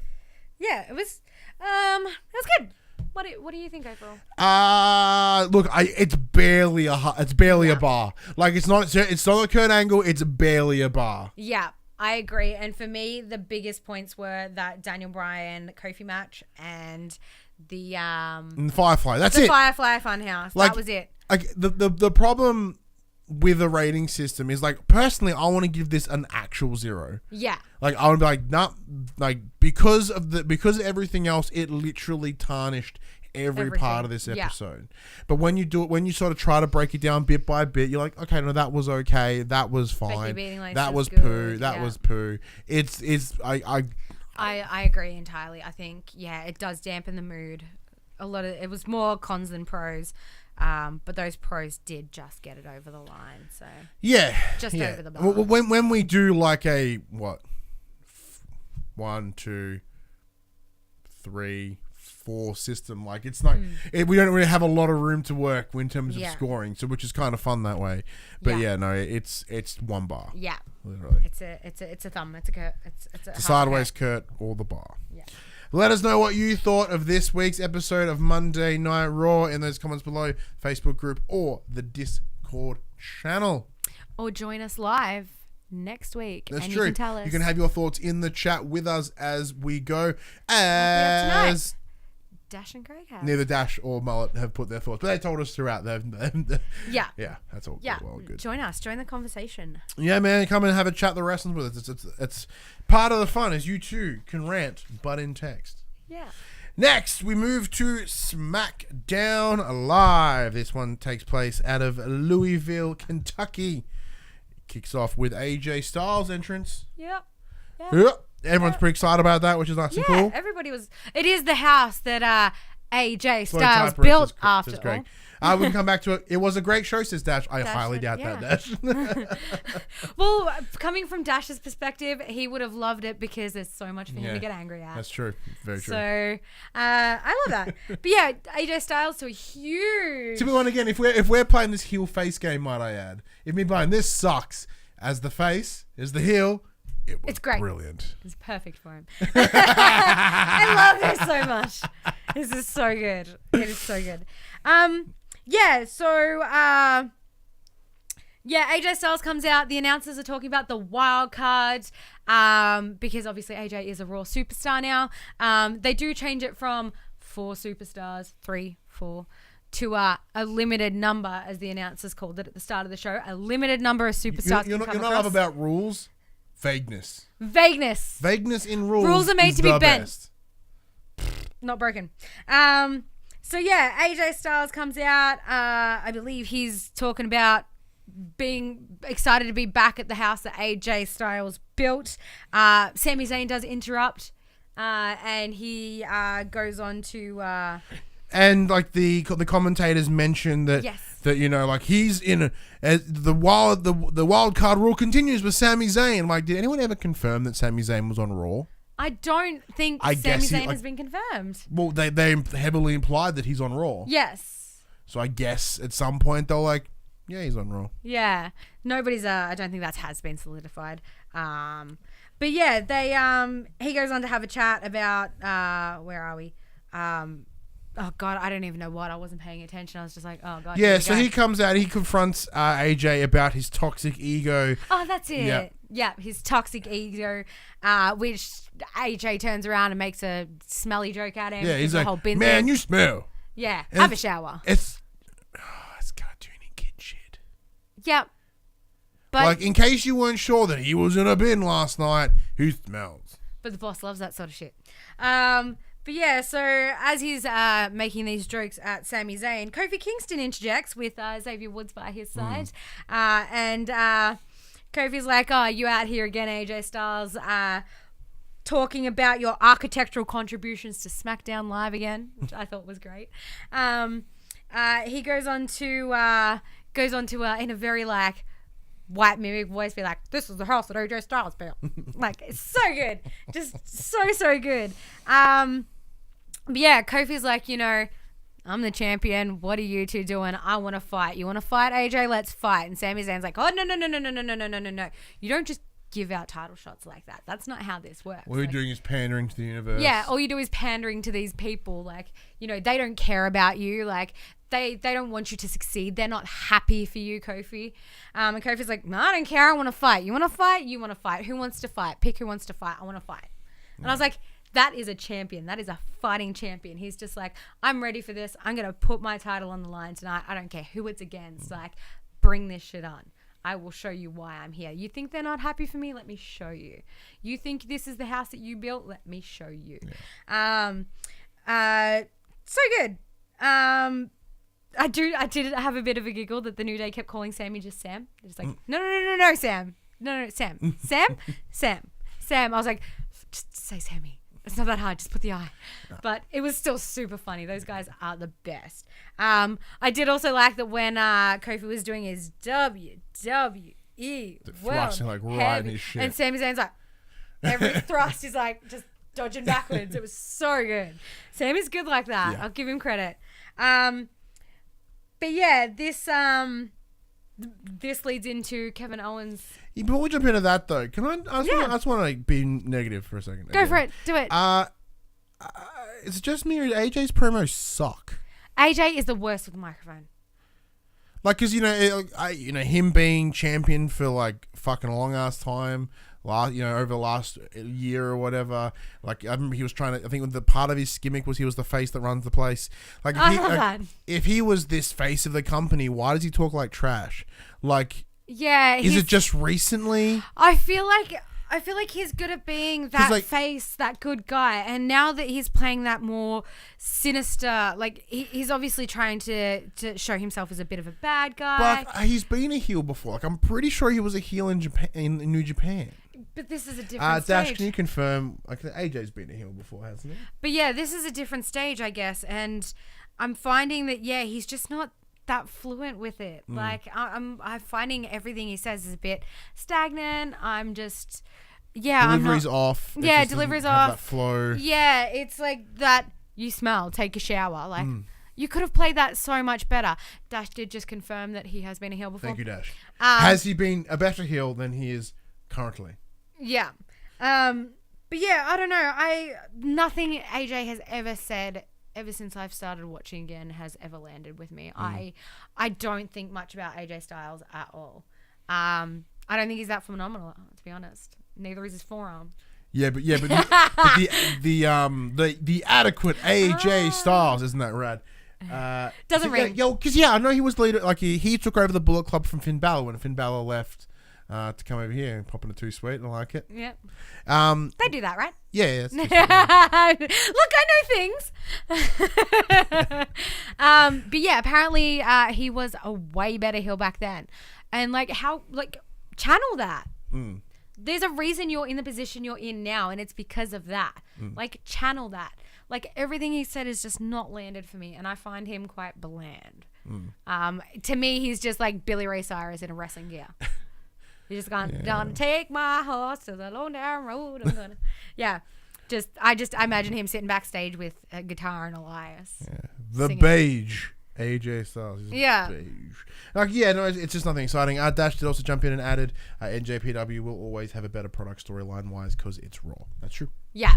And I'm sure it's just him being given shit to work with. Yeah. Like if he has in fact been where he has been the leader of the Bullet Club, which is the ultimate heel faction of NJPW as far as I know. Then there is that total potential there to do fucking good. Definitely. And it's just not there. I guess falling it's short. Yeah, it's falling real short. Yeah. But so just get Kevin Owens promo. Kevin Owens is sitting in his car, very similar to what he sort of did back over towards the beginning of the year. Yeah, before he's like, hey, it's my birthday. I ain't fucking being here. Yeah, he's like, I don't want to deal with this crap today. It's my birthday, so I'm going home. After this, we do get confirmation that the match that has been put together is now a triple threat. Triple threat, yeah. So it's going to be Sami Zayn versus AJ Styles versus Kofi Kingston for the WWE Championship. It is a title match. This brings us into our next match, which is Ali versus Andrade. I was bummed. Ali's reception was rubbish. Everybody was just like, meh, this guy. I was like, no, like Ali is amazing. Like, come on. Like, I was so bummed for his reception. But Andrade is better. He is a little bit. So much better. He is. Look, I love Ali, but there's just something about Andrade I love. But anyway, it does cut to this video package of Ali talking about the Money in the Bank ladder match, how the light and, you got to fight for the light and all this stuff. It was a bit kitschy. It was a bit like, I was like, I get it, but it's not the greatest. Like, I see what you're doing there. After this we get Andrade's entrance with Zelina Vega. Zelina Vega comes out and she starts referencing Money in the Bank and likening it to the Kentucky Derby. For some reason, she's talking about how, they're racing thoroughbreds and I've got a thoroughbred right here for Money in the Bank and it's Andrade, which I thought was real weird. How do you know? Hey. Andrade does take the microphone and he's like, I'm going to win this match and I will be named Señor Dinero en el Banco. El Banco. Yeah, which is Spanish for Mr. Money in the Bank. Yeah, pesos in the banco. Yeah, Señor Dinero en el Banco, which I like the sound of that. Like I said, I know we made fun of Andrade last week and he's like, his delivery that sounded like what you imagine someone taking the piss of a Mexican accent would be. Yep.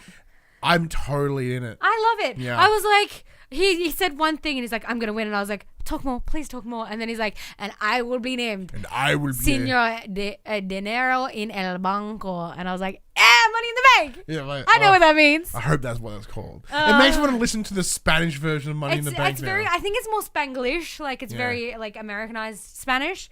But I loved it. I loved it. But yeah, he and Ali have a match. First thing off the bat, Andrade gets Ali into the corner in a big old front chop, and I was just like, oh, that hurt. And then Ali gets a big old kick to the face, and I was like, oh, that hurt. This is going to be a good match. Which it was. Yeah, very was. Yeah, because Andrade, even though he's a bigger dude, he's still a fast-paced, high-flying dude. Pretty quickly, they ended up out of the ring. We should also mention this is a repeat match. We have seen these guys wrestle a ton of times. Yeah, we have. But it's still good. It's they're fucking good. Yeah, it's one of those matches you want to watch again because like Kofi and Daniel, they're good performers. Pretty much immediately, like I said, they end up out of the ring. Andrade throws Ali into the crowd sort of near the like the ring, the bell area. Timekeeper's corner, I believe they call it. And Ali gets up onto the thing and he's about to jump on Andrade, and Zelina's like, no, straight away. And I was like, oh, here we go. And then Andrade just yanks the foot out from under Ali and he goes crashing hard. And I was like, this is great. I love this. I was like a kid with a candy cane. Like I was like, nah. It was, like you said, for me, it was the same thing. I'm like, thank fuck. Like, this is better. It was some relief. Yeah, definitely. It was a good way to open the show. Because I was concerned that after what the abysmal Raw was, coming across, I'm like, man, if this bleeds in, this is going to be balls. Yeah. But no, like seeing this, I was like, okay. It's so good. Okay. It's so good. And then as they're going, Ali starts to get momentum. Craig goes, one week we should listen to the Spanish announce table. You know what? Yes.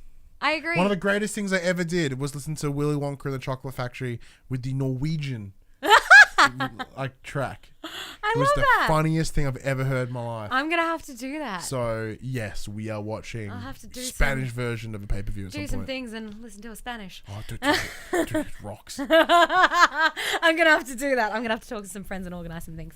But yeah, as Ali's getting momentum and the crowd's chanting for him finally, and I was like, yes, this is the reception you deserve.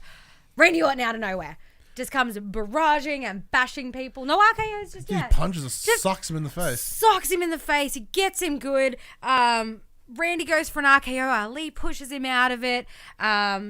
And then, he goes to do something and like he's jumping or something and Randy just like throws him up and do his RKO. And then Andrade comes flying off the corner like, I'm going to bash you because you bashed me. And then bam, RKO just out of the air. Just RKO's everywhere. I love it. I love the RKO because it is such a vicious move because it is one of those moves that you don't have to set up. You can literally just pluck it out of anywhere. Somebody's flying out of the air, bam! Somebody's standing over there, bam! This is what we were talking about before, right? Like before we were in this room. Like the RKO works because it's built up to be a demolishing move. Like even though the switch from standing there to the RKO is like 2 seconds, so really, if you think about like the physics of it, it doesn't change anything. It's just on your shoulder, right? But it the second you go, oh, he turns, and like, bam, it's the RKO, and you get really excited. Yeah. Like the forearm could do if he didn't have to do the arm, elbow. If he could just be an out of nowhere thing. Yeah, if he just like, and he's in the air and he rocks someone, that makes that forearm look staggeringly better. Exactly. Like the RKO and that little like hip toss that Randy does, are like those two things are like awesome. There's a reason they call the RKO the 3 most devastating letters in WWE. Because anyone that takes it gets mushed. Like AJ took some RKOs at Mania and just got up apparently, so they forgot about that. But it's everything else around the RKO keeps it dominant. Yeah. I still and forever will love Randy Orton. He is just Randaddy. As Bray Wyatt called him on Twitter this week, Ran Dingo Man. I'm sorry, that was my favorite thing, and I just want to keep saying it. Ran Dingo Man. It's just so funny. Anyway, do you want to? Yeah, look, I dug it. Yeah. It made me more excited for Money in the Bank. It made me think, I can't wait to see Randy Orton just RKO people off shit. I would love to see Randy with the Money in the Bank case. I would love to see Randy in the title in the title chain. It's probably not going to happen, but I'd love to see it. It's not the worst outcome. Seeing as he's already won it before, that's fine.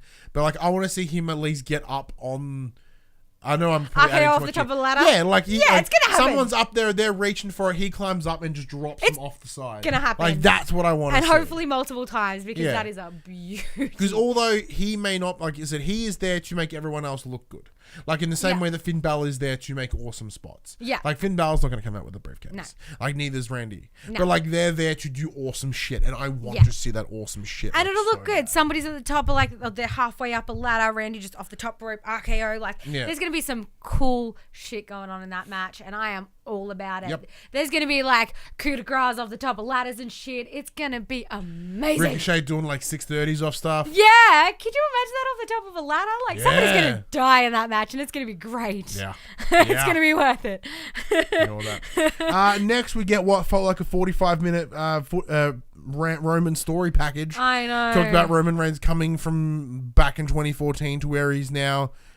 Okay. Yeah, I like I said, nothing. Roman invokes no emotion, no bad or good emotion in me. It was just present. Yeah, it was just there. Then we get Steve McMahon, apparently. Shane McMahon. He comes into the ring to address. Here comes Steven. Here is Steven. Give it up for Steven. Steven. To discuss the vacant SmackDown tag belts. As we apparently, mentioned, he will be crowning new champion. Yes, not sort of setting up a match, crowning, as in giving them away. Yes, just giving them away. And then after that, another fucking flashback previously on bullshit. Yeah. This is the previously on AMC. This is the poop. Wrestling. This is WWE thinking that we are so stupid that we can't remember what happened last week. Like I understand. Like it's just. Why, if they want to do it, the announcers could be like, "Hey, like as of this happened. Here's some explanation of what happened last week. You don't have to physically show me like I went. Oh yeah, I forgot that happened last week. Who would have thought that Shane McMahon did a thing?" I think for me, like I understand it. They're trying to get new viewers in, so they're trying to catch new viewers up. I get it. But it could be handled a lot better. Like just a spoken recap. Like guys, this happened. This is why we're here now. Yeah. Not these whole video packages. Like I said, as someone that's come back just recently, like I without even all this unnecessary bullshit, I picked up pretty quick. But everybody needs a montage. Because like the thing about WWE or like wrestling stories, especially within WWE, is that you can pick up on it pretty fucking quick. Yeah. Like, as in if someone's like, well, they're fighting because of a reason. I'm like, okay. Yeah. Cool reasons. Cool. Craig jumps in and goes, wait a fucking minute. Steve McMahon did a thing. Why was I not told? Yeah. That's what it feels like. It's like, oh, did he do a thing? Why didn't you tell me? Like, you've told us 1,000,000 times, we know. Yeah, but like, once again, it could just be, that's what promos are for. Yeah. That is what the announcers are for. They don't have to flash all this additional shit. Like, they could come out here and be like, it's absolute bullshit what you did to me last week. I'm going to fucking mush your face in right now. And he's like, exactly. well, you know what? I enjoyed punching your face in last week. Let's go again. Yeah. That is more than 25 minutes of unnecessary footage could do. Couldn't agree more. And that footage it clusters the whole show and it makes it a hot mess. It allowed me to go to the toilet, which is nice. Yeah. I mean, pee breaks are good, but that's what ad breaks are for. But I don't watch this live. I can pause it. Yeah, exactly. That's true too.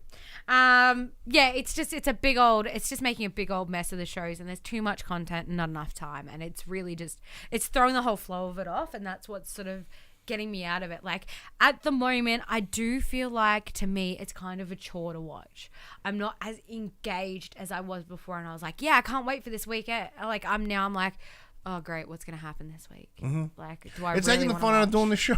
It is. Now I know why Dash does a monthly show. Yeah. Look, it can take the fun out of it. But at the same time, when you're sitting here rambling the way you are, it makes it so much more fun for me. Man. It's so good.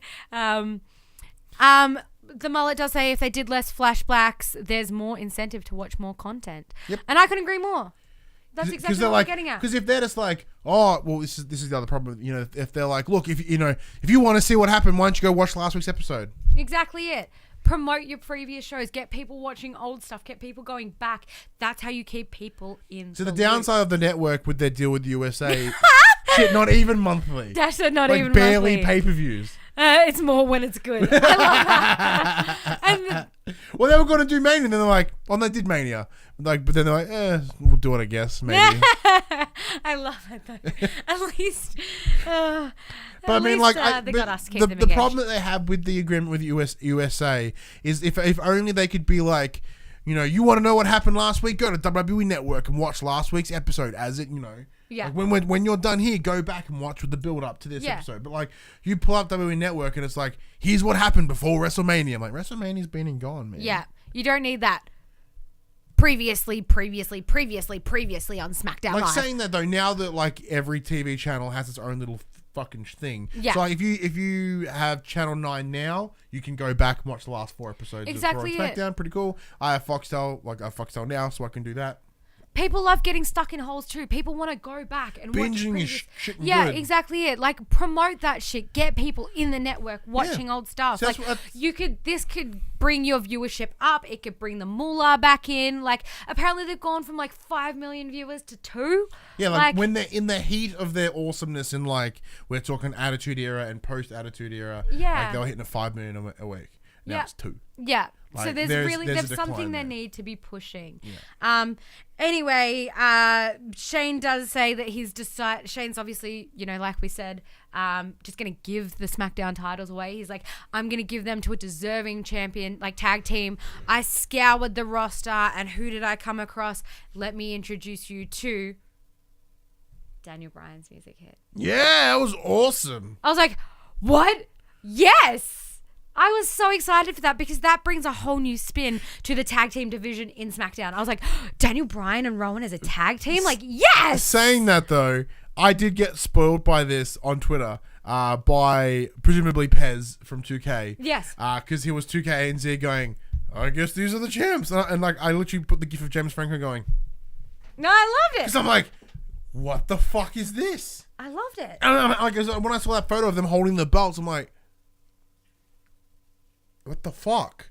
This is awesome. This is a great way to get Daniel away from the championship talk, like conversation, because it'd be boring to see him go there again. He's got Rowan, cool. This is a fucking awesome idea. It's a good way to tie them together. It's a great way to keep properly. Daniel around. Yeah, and it's a good thing for Rowan as well. Like Rowan's clearly like a big dude who needs more ring time. So this for me was like, Yeah, he looks real janky to watch. Yeah. I was just like, yeah, sick. Like, this is going to be cool. It's like your typical little man, big man, like, tag team. Like, clearly you got the powerhouse and the Technician, athlete. yep. Yeah, the technician. Like, I was like, yeah, I dig this. Yeah. But as this is all about to go down, the Usos interrupt and they're like, oh, you know, like, Shane's like, what are you guys doing here? And because we may have forgotten. He's like, what are you doing here? You guys are Raw superstars. And he's just like, well, Roman Reigns said this is his yard and invited us anytime. So, you know, we take orders from the big dog and we decided to show up. Dash has just said he totally disagrees with us and he thinks it's le crappe. Oh. Interesting. Crappe from the have the bells. Look, it's fine. I like it. I'm enjoy excited. it. Like, and because there's not much else on SmackDown. Yeah, exactly it. It brings some flavor. They took all the good teams and sent them over to Raw. Exactly it. But yeah, so they're just like, you know, we're here because, you know, they shouldn't just be given away. You're literally rubbing the prestige of these titles in the dirt. You're making these titles nothing by just handing them over like that. You have to earn your shit. What have Daniel Bryan and Rowan as a team done to earn this? We earned all our title opportunities. To hell, you earned your title opportunity with The Miz. The New Day. The New Day. Jeff and Matt. They've earned these opportunities. Even you, Shane, you earned that opportunity to get that title shot. Like, and now you're just going to throw these away on, you know, Ren and Stimpy and SpongeBob and Patrick over here. Like, I couldn't have agreed more. They made some seriously valid points because it did feel like those titles were just being thrown up in the air. Like, I know what to do. Here you go. So I was really into that. But also on top of it, because if they're being a heel team, which is not a lot of right now, that's a good way to give them heat. Exactly it. So they're like, you know, they should have to fight for this. They should earn these titles. So Shane's like, you know what? Yeah, sure. You know what? I want to see this. I want to see you two walk out of here with your asses beat and go back to Raw without these titles. Like, sure, match right now. Daniel Bryan and Rowan versus the Usos. I'm going to sit over here and watch and laugh. And the match is made. Like, get a referee down here now. matches made for the titles. So goes to an ad break, comes back with a Finn Balor promo. Finn is currently in Ireland, catching up with his fams because Raw and SmackDown are in UK next week. Craig says he would watch the fuck out of Ren and Stimpy versus SpongeBob and Patrick. Couldn't agree more. Yeah, that's pretty good. I'd watch that. Yeah, I watch that. Robot Chicken. There's some there's some things for you. So he could, because Raw and SmackDown are heading over to the UK next week. Yes, they are. So he's obviously like take advantage of that. I'm gonna go see my fam, and then I'll appear in the shows. Because like the crowd will pop because he's a UK dude. He is. It makes no sense. So he was talking about the idea is like, look, even though I'm over here now, come Money in the Bank, I'm gonna walk out with that contract, and I'm gonna go. Like he clearly stated, I'm going for the WWE Championship. Yep, I'm gonna walk out Finn 2 belts. Finn 2 belts. I like the sound of that. That'd be pretty rad. Yeah, I like the sound of that too. Yeah, I kind of like that. Yeah, I do like the sound of that. Finn 2 belts. Yeah, I think it'd be interesting to have the two Irish people be like the two belt belts. holders. That would be fun. I don't think it'll happen. But I'd fucking love to see it. Love the idea of it. Yeah. I'm a big, as you can see, big Finn Balor dork. Yeah. And I think it'd be very cool to do it. Finn 2 Balorts. Ooh. That was a really bad. That was bad. Belts. So during the little beat down here with Uso versus Daniel Bryan, Usos were solid. They were really, really solid. They are always really solid. I'll give the Usos credit, even though they're doing some really shitty shit right now. They are still phenomenal in-ring competitors. Yeah. They can lay the smackers down. Yeah. Like Rowan took about 38 super kicks. Yeah, he took a shit ton and still just stood up and he did that. What it's called the Iron Claw, and just smash. So this is after not just getting like one splash, he gets multiple splashes going on. And multiple super kicks before that. Yeah, so he did they did the oos, then the double oos. Yeah. And then still managed to get up to the claw and finish it off. Yeah, because I do believe at some point they're both outside the ring. Rowan catches them. I think he throws Jimmy at Daniel Bryan, who gets the double knees on him and knocks him out completely and gets Jay back in the ring and the Iron Claw thingy, and then they get the win, and Daniel Bryan and Rowan win the SmackDown Live Tag Team Championships. I was about it. I knew they weren't going to leave because what are the Usos going to do? Take them back to Raw and have 4 titles over there? Yeah. Like I know it was when they were like, about the mid-card belts. Oh, they just changed brands now because reasons. Yeah. Like they can't. They can't happen. Like the belt, the mid-card belts already mean nothing, and they're like, well, so you have the SmackDown belts on Raw? Sure. But saying that though, out of like anyone to out of all the tag teams, they are the better of the best of the lot.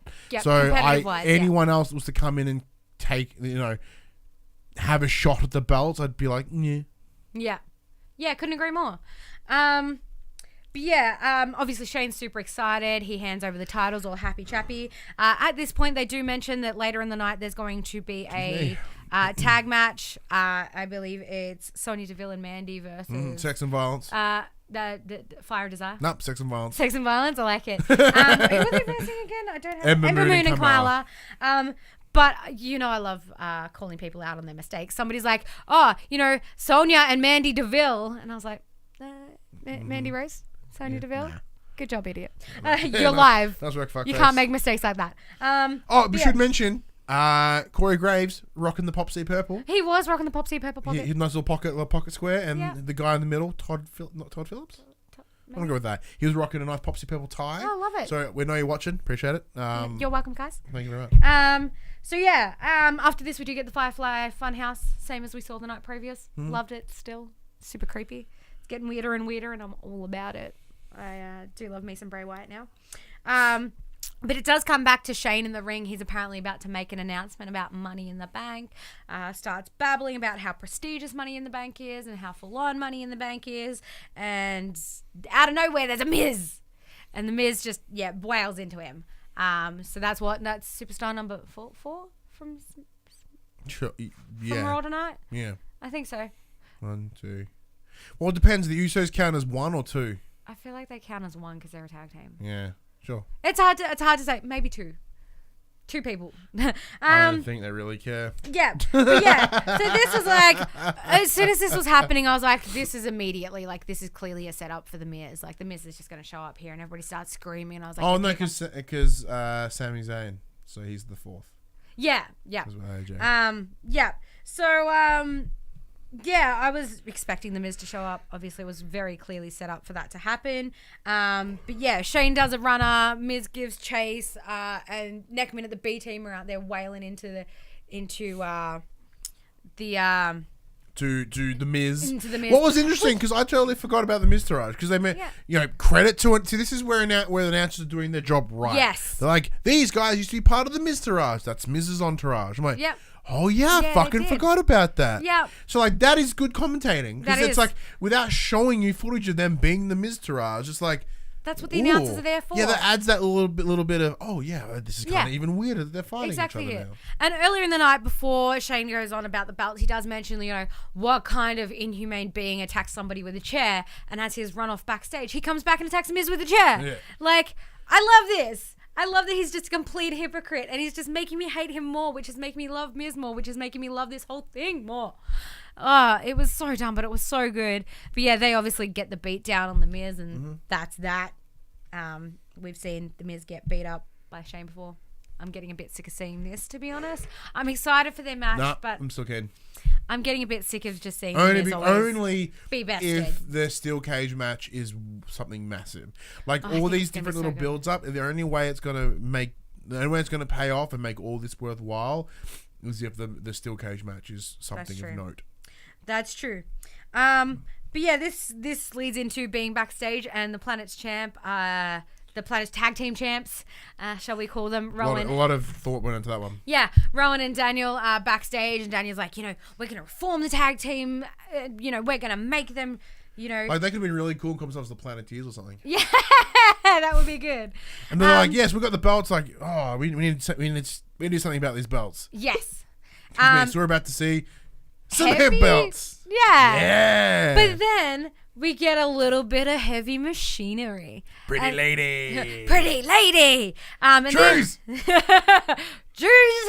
Yeah, so we see Tucker Knight and Dozovich. They're like, because they're on SmackDown now, they've got blue collar on their jacket. Yeah, I love it. No longer the leather jacket, they're rocking the blue denim. Yeah. Nice little touch there. I really dig it. Yeah, it was super cute. Otis just says, congratulations. Yeah. And that's it. And they just stare. Then Tucker kind of like whispers at him a little bit. But he's not like covering his hand whispering. He's just like, I'm like, did my speaker stop working? Yeah. So I checked it. Nope, he's fine. No, he's just pretending to whisper. Really bad. Okay. Just whispering. But yeah, Daniel and Rowan just like, huh? Welcome to Smack Miz. Smiz Down Live. No, Smiz Down Live sounds like a sex act, so we're not going to call it that. Yeah. Fuck off, Michael. Miz Day Night SmackDown. Oh. On a Tuesday.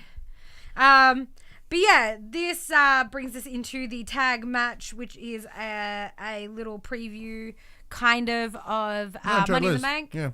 So these are the four. No, that's true. Bailey. Yeah. If it had been Bailey and Mandy, then it would have been a complete. But thing. It makes no sense to separate. Yeah, Sonya and Mandy. So yeah, Ember Moon and Carmella versus Mandy Rose and Sonya Deville. Mella is money because she has won Money in the Bank before. She was the first ever women's Money in the Bank winner. So yeah, filler match. Didn't care for it much. Like, it was awesome to see Ember Moon wrestling. I haven't seen her in a little while. Other than that, I didn't care too much for it. At the end of it, I believe Sonya and Mandy get the win. Mandy gets a pin on Ember Moon, correct, which is a bit of BS. Come on now. Like, Mandy Rose pinning Ember Moon, not going to happen.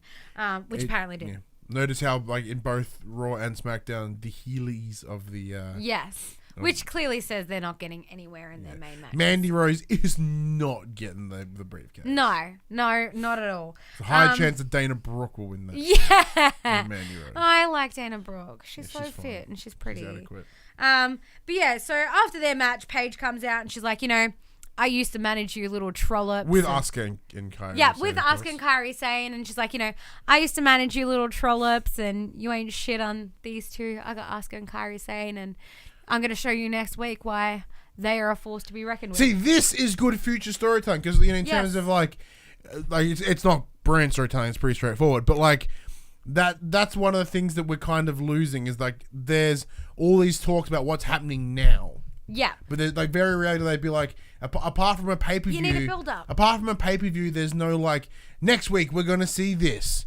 And like, I know that's good foreshadowing because like, for me, I'm like, oh, I want to watch that. Yeah. Yeah. So I'm going to come back next week. Well, I will come back anyway. As soon as she said, I'm going to show you next week, I was like, ooh, I like this. You know, it's I like next week. Yeah, it's like the whole Lars Sullivan thing, like watching him just rip people apart. You're like, what's going to happen next week? Is he going to have a match next week? Is he just going to belt someone next week? I'm going to tune in to see Lars and what he's doing. Yeah, so if at some point on Raw, if they're, or wherever, if they're like, hey, Lars Sullivan's first match will be next week against Blair, I'll be like, I got to watch that. I don't care who it is I'm watching. It's exactly it. It's this build up that we need. We need that foreshadowing. We need that. I'm going to show you why I've got the greatest tag team next week. And I was like I understand. I'm going to watch next week for this. I do understand that booking is always up in the air and they'll, the card can change it under any discretion because when Vince wants to finish a show 4 minutes before it airs, like all this sort of shit. But it's just, there needs to be some of that consistency storytelling. There needs to be some carryover. Rather there than needs being to be some anticipation. Every workplace I've ever worked in that had problems was when they're reactive instead of proactive. Yeah, definitely. This is just demonstrating that in different space. So after this, we do have a backstage interview with Mr. Matt Hardy regarding Jeff's injury. Mm-hmm. He does say that Jeff has had surgery. It has been successful, and he should be in rehab and back in the ring in no time. As he's talking about this, he mentions the whole issue with Lars Sullivan and how Lars is the cause of this, and starts to talk about how, he's just this monster, and R-Truth just shows up out of nowhere, and he's like, I need to say something before I forgot. And Jeff's like, would it happen to be about Lars Sullivan and what a monster he is? And R-Truth's like, oh, yeah, I was trying to forget that. And goes on this babble about how big and rough and scary he is, and I was just like, this is a bit weird. Like, R-Truth was just a bit weird, and I felt a little bit uncomfortable. Like, I understand they're trying to make R-Truth as this sort of, like, silly guy. Yeah. That makes him like an idiot. Yeah, definitely. But as they're saying this, Matt sort of turns around, and he notices Lars standing there, and he's like, oh, shit. And Matt does this weird, like, two-hand fucking ninja move. Yeah, and R-Truth's just like, oh, he here, isn't he? And, Lars just, attacks Matt, and then R-Truth tries to get the jump on him, which never works. We've seen this weeks ago. But, he just, belts both men, and that's it. And I'm just like, yeah. Wait, are R-Truth and Matt going to tag up? Like, what's going on here? Truth. Yeah, the broken... I like that, the broken truth. That could be interesting to see them try and get their retribution on Lars. Hardy. They're a pirate team. Our Hardy. Oscar's their little ringside girl. Yeah. She comes out with her little wheel and stuff like that. Love it. Sorry, that was really bad. That was fun. That was fun. Yeah, that was fun. Yeah, so then we get Mr. Aleister Black and his promo. Aleister Black, yes. Aleister Black. I'm loving his promos. Yeah, man. This is building up something huge for him, and I am so excited to see him get back in the ring. The mullet said hardy har har. I love that. I love that so much. I'm really enjoying these build-ups to Aleister. This time he talks about what was it? He says something about apologizing for taking people's wins. I can't remember. All I know was I was just looking at him like... It ended with the idea of victory being his way of redeeming himself. Yeah. All I know is I was drooling the entire time and I wasn't paying too much attention. I was just staring. It was one of those promos that are full of kind of riddles and not really doesn't make a lot of coherent sense. Like the structure there, and it's not nonsense, but it's just I'm not really quite sure where you're going. Yeah. He's being very vague. Very vague. I like it. I do like it. I do like me some Aleister Black. But that leads into our main event for the night, which is AJ Styles versus Sami Zayn versus Kofi Kingston for the WWE World Heavyweight Championship. Sorry, I have to do it. It's fun. As soon as AJ comes out first, I believe, and the crowd's just like, man, AJ. The crowd went mild. Yeah, they went mild. Starting that, they're like, yeah, AJ Styles. Because he could be taking the Kofi belt. Yeah. But yeah, I wasn't too invested in this match. I didn't really care too much. I was excited to see Sami Zayn properly wrestle. That was fun for me, which was really cool to see. I think he's a pretty decent athlete. He does some cool things. There's a killer powerbomb. Ridiculous. I think is his powerbomb called the Blue Thunder Bomb? Sure. I think that's what it's called. Like his brutal like little finisher is called the Blue Thunder Bomb. I think. So AJ comes out first, followed by Sammy, followed by Kofi and Xavier Woods. And Xavier Woods ringside. Yep. There was this brutal hit, which I thought might have taken AJ out of the match. Kofi does jump on his back or something like that, and he took full force on his knee of his whole body weight. But he seemed fine, which is good. I was like, thank God. But as the match is going, KO comes out. Kevin Owens, who's not supposed to be there because it's his freaking birthday and he doesn't want to deal with this crap. Yeah. Comes running down and like beats the living hell out of Xavier Woods while Kofi's watching on. During this, Sami Zayn notices the distraction. Obviously, KO's there to help his mate Sammy. Sammy tries to capitalize, gets this. Which we haven't seen this pet. We haven't seen Kevin Owens and Sami Zayn together. Yes. Since like June of last year or something like that. Yeah, which is mentioned by the announcers. They do mention, these guys were a formidable team. We haven't seen this in a while. So it was interesting to see sort of what looked like KO trying to give Sammy the upper hand here. Like, I'd rather fight Sammy than Kofi. Now, look, I'll admit I've not seen a lot of this match because during us watching it before we came in here, I had to go. My son's like, "Daddy, come here." So I had to help him change his nappy. Yeah, like it was a good apparently match. He wouldn't do it with Mum. Dad had to be involved for some reason. So, kids, yeah. they're stubborn like that. But yeah, I don't complain. I like his attention, but. Yeah, while Kofi's distracted, Sammy tries to get the upper hand, tries to do a little roll up. I think he ends up getting 3 of these Blue Thunder bombs on Kofi Kingston. He kicks out every time. Eventually, he gets the Trouble in Paradise for the win on Sami Zayn. AJ's out of the ring for some reason. Yeah, AJ fucked off real quick. Yeah, AJ was just out. I think maybe he did end up having some issues with that knee. I don't know, but yeah, he ended up out of the ring. Trouble in Paradise for the win. Kofi, this is what I love about Kofi. He doesn't give a shit about grabbing his belt straight out of the ring to Xavier Woods, making sure that Xavier's okay. Because, obviously he was injured last week pretty brutally by KO. So, KO does target those areas. But yeah, this is what got me though. This could have ended great if it just had ended on Kofi checking on Xavier Woods, but Kayla has to come up and she's like, Kofi, like, we just saw Kevin Owens come out and interrupt this match. Is he in your head? And Kofi's like, no, man, like, he's not. Credits. And that's it. I was like, this would have been so good of an ending if you had just left it like, why, Kayla? It was like, fuck, we have 40 seconds. It was so dumb. Like, it was totally a waste of time. It was stupid. But other than that, good end to the show. Were you happy with what you said? You wanted to see Sami Zayn in the ring again? Were you I was happy with the match. It was a good match. Even with the interference of KO, it really gave it that little bit of an edge that he is trying to get into Kofi's head. And Kofi's still on all of that. He's proving that he is the champion. He can capitalize on these things. Even with distractions, he can still keep his head in the ring and take that match out. Like, it's not, it makes Kofi a solid champion. Yeah. And yeah, it was really good to see. Like, AJ, I could have done without AJ being in the match, to be perfectly honest. I think that was just a bit of a filler. Sammy and Kofi would have been a cool thing to see. Which essentially the match ended up being. So, I got a bit of everything out of it. It was pretty cool to see. I do enjoy watching Sammy wrestle. That was really cool to watch. He is pretty good at what he does. He can walk the walk and talk the talk. So that was really nice. But yeah, overall, like, solid. Yeah. Enjoy. Nice. Because that does bring us to the end of this episode of SmackDown Live. It does. How would you rate it? How'd you go in the Kurt Angles? Look, it was a bit all over the place, but overall it was better than Raw. I think I'd probably give it a solid 1 Kurt Angle. I'm in the same boat. Like, it's that there was a very generous bar for Raw, but I'm quite content giving this 1 Kurt Angle. Yeah. Definitely. Tell us what you guys thought. Yeah, let us know what you thought of this week's episode of SmackDown Live in those comments below, or the Facebook group, or the Discord channel, or join us live and tell us in the chat as we do the show, because we want you to be there. Speaking of people that are in the chats, Dash did send through the dirt sheet in the section that we call Dish in the Dirt with Dirt Sheet Dash. Craig says it couldn't have been worse than Raw. I don't think anything could have been worse than Raw.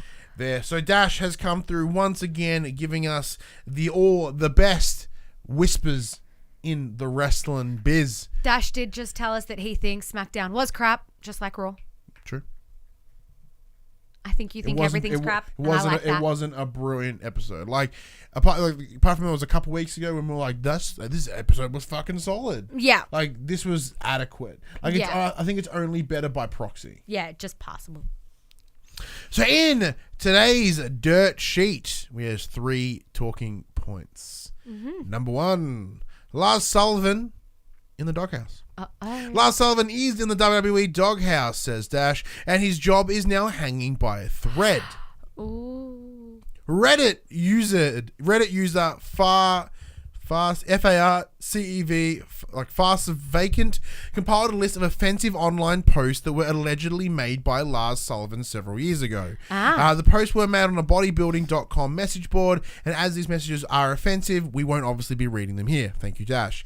But Big E, who has been quite critical, not just backstage, but via social media on Hulk Hogan's return, has responded to a fan on Sullivan's post via Twitter today, stating, quote, "Many are aware. If true, he has to bear the albatross of being a bigot and working in a company that is filled with minorities." Yes. So yeah, this is something that I knew about just from other shows that I listened to. Like Glass has said some fucking horrible shit. I read it earlier tonight. Yeah. There was some racism involved, some homophobia involved. Yeah. Apparently, he's also said some really nasty shit about one of the WWE's biggest sponsors. Motherfucker, you don't talk shit about KFC. No, apparently How dare you talk shit about KFC is KFC? for lesser people. Yeah, I love that shit. No, like, you don't realize how much they pay to the WWE. Yeah, they're a massive sponsor. Yeah, massive sponsor. That's literally going to absolutely ruin that for the WWE if they know that, you know, their superstars have previously told them that they're, you know, poor, I guess maybe poor people or minority food or whatever it may be. Like, you're literally being like just a piece of shit racist. Like, yeah, but even then, it's like as in a business perspective, it's not worth, a business risk right there. Yes. Oh, before we jump on his other 2 points, Dash has jumped in the chat with some breaking news. Champa news. He goes, got some breaking Champa news too, by the way. He just tweeted, quote, "Got the results of my 2-month follow-up X-ray. Doc said, this doesn't look good. It looks great." Yes. Yeah. So as for those that don't know, Tommaso Ciampa did have to bounce out, having to vacate the NXT Championship just prior to WrestleMania to go get some neck surgery. I believe it may have been a neck fusion, was part of it, similar to what Kurt Angle has. Yeah. Because he had a pretty fucked up neck. Mm-hmm. Now, because of that fusion, it is very likely that he was going to be out for a very long time. So two months on.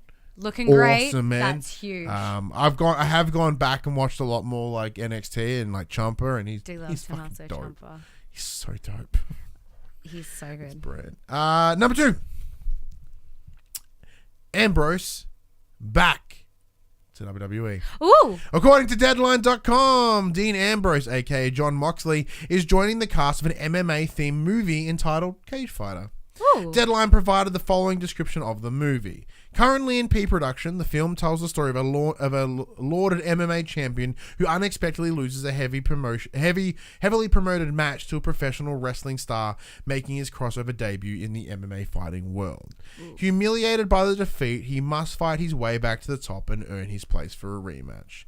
Ooh. The movie will also star Michael J. White and Gina Gershon, as well as MMA fighters Anderson Silva, Georgia St. Pierre, and Alexander Gustafsson. Yeah, we'll go with that one. This now indicates that Ambrose will not be heading to AEW's Double or Nothing, but now speculation is that Ambrose has indeed re-signed with the WWE and is on leave to shoot the movie and may return repackaged as John Moxley. Ooh. Because I think there's the old big speculation is that Dean Ambrose leaving is a work. Yeah. Because this is the thing. I think Dean Ambrose is leaving. Yes. But John Moxley. Yes. As I believe that's his real name. Yes. I believe John Moxley isn't leaving. The character of Dean Ambrose is gone. Gustafsson. Thank you for the correction there, Craig. Yeah, I think this is more of just sort of adding fuel to that fire. Yeah. Apparently he has booked some dates. Oh, that's cool. But it hasn't said with who. Yes. So we did mention last week that we did see the John Moxley video package. I'm so excited for this. I'm so excited. I'm really interested. I've heard a lot about John Moxley and, you know, what he was and what he can be. And I'm really excited. Dash did just tell us Jonathan Good is Mr. Moxley's real name. Thank you very much. Yes. Yeah. So, but yeah, I'm really excited to see, you know, this, I guess it's, you know, the caterpillar Dean Ambrose going into his cocoon and then coming out as the butterfly John Moxley. But a bit more crazy. Yeah. I'm really excited for it. And the fun of this, in terms of that video package that we saw last week, as we did mention, the big imagery of it was him escaping a prison, being chased by the big dog. Yes. So, which, you know, of course, Roman Reigns. So I think if he does happen to return to WWE, I think there's an inbuilt storyline for them to him to be that heel to go against Roman. Like we saw him be that heel against Seth before he leaves. Yes. This is a good way for him to come back and do something. Yeah. I'm just hoping that they don't try and tie him to the Shield or anything like that. Like, I hope that's just fully dead and John Moxley is just his own. Well, I'm pretty sure thing. that, like, Dean Ambrose was part of the Shield. John Moxley is it? Yeah. I think that's so probably I'm the way they're hoping gonna that go. they don't sort of. I'm really interested to see how this is repackaged. I am so excited because I love Mr. Good, I guess. I appreciate everything he does. Good. Yeah, I appreciate him as Dean Ambrose, and I guarantee I'm going to appreciate John Moxley. And finally, CM Punk. Woo! Talking to WWE. It is now heavily rumored that CM Punk is talking to WWE officials in private. Punk is currently signed to Bellator with an open contract on his end to work wherever he likes. It is now rumored that Punk is in negotiations with, quote, a wrestling company that has offered him the highest pay packet he's ever seen. WWE officials have been secretly in contact with Punk, and it's looking more and more like we may see Punk by the end of August. I would love that.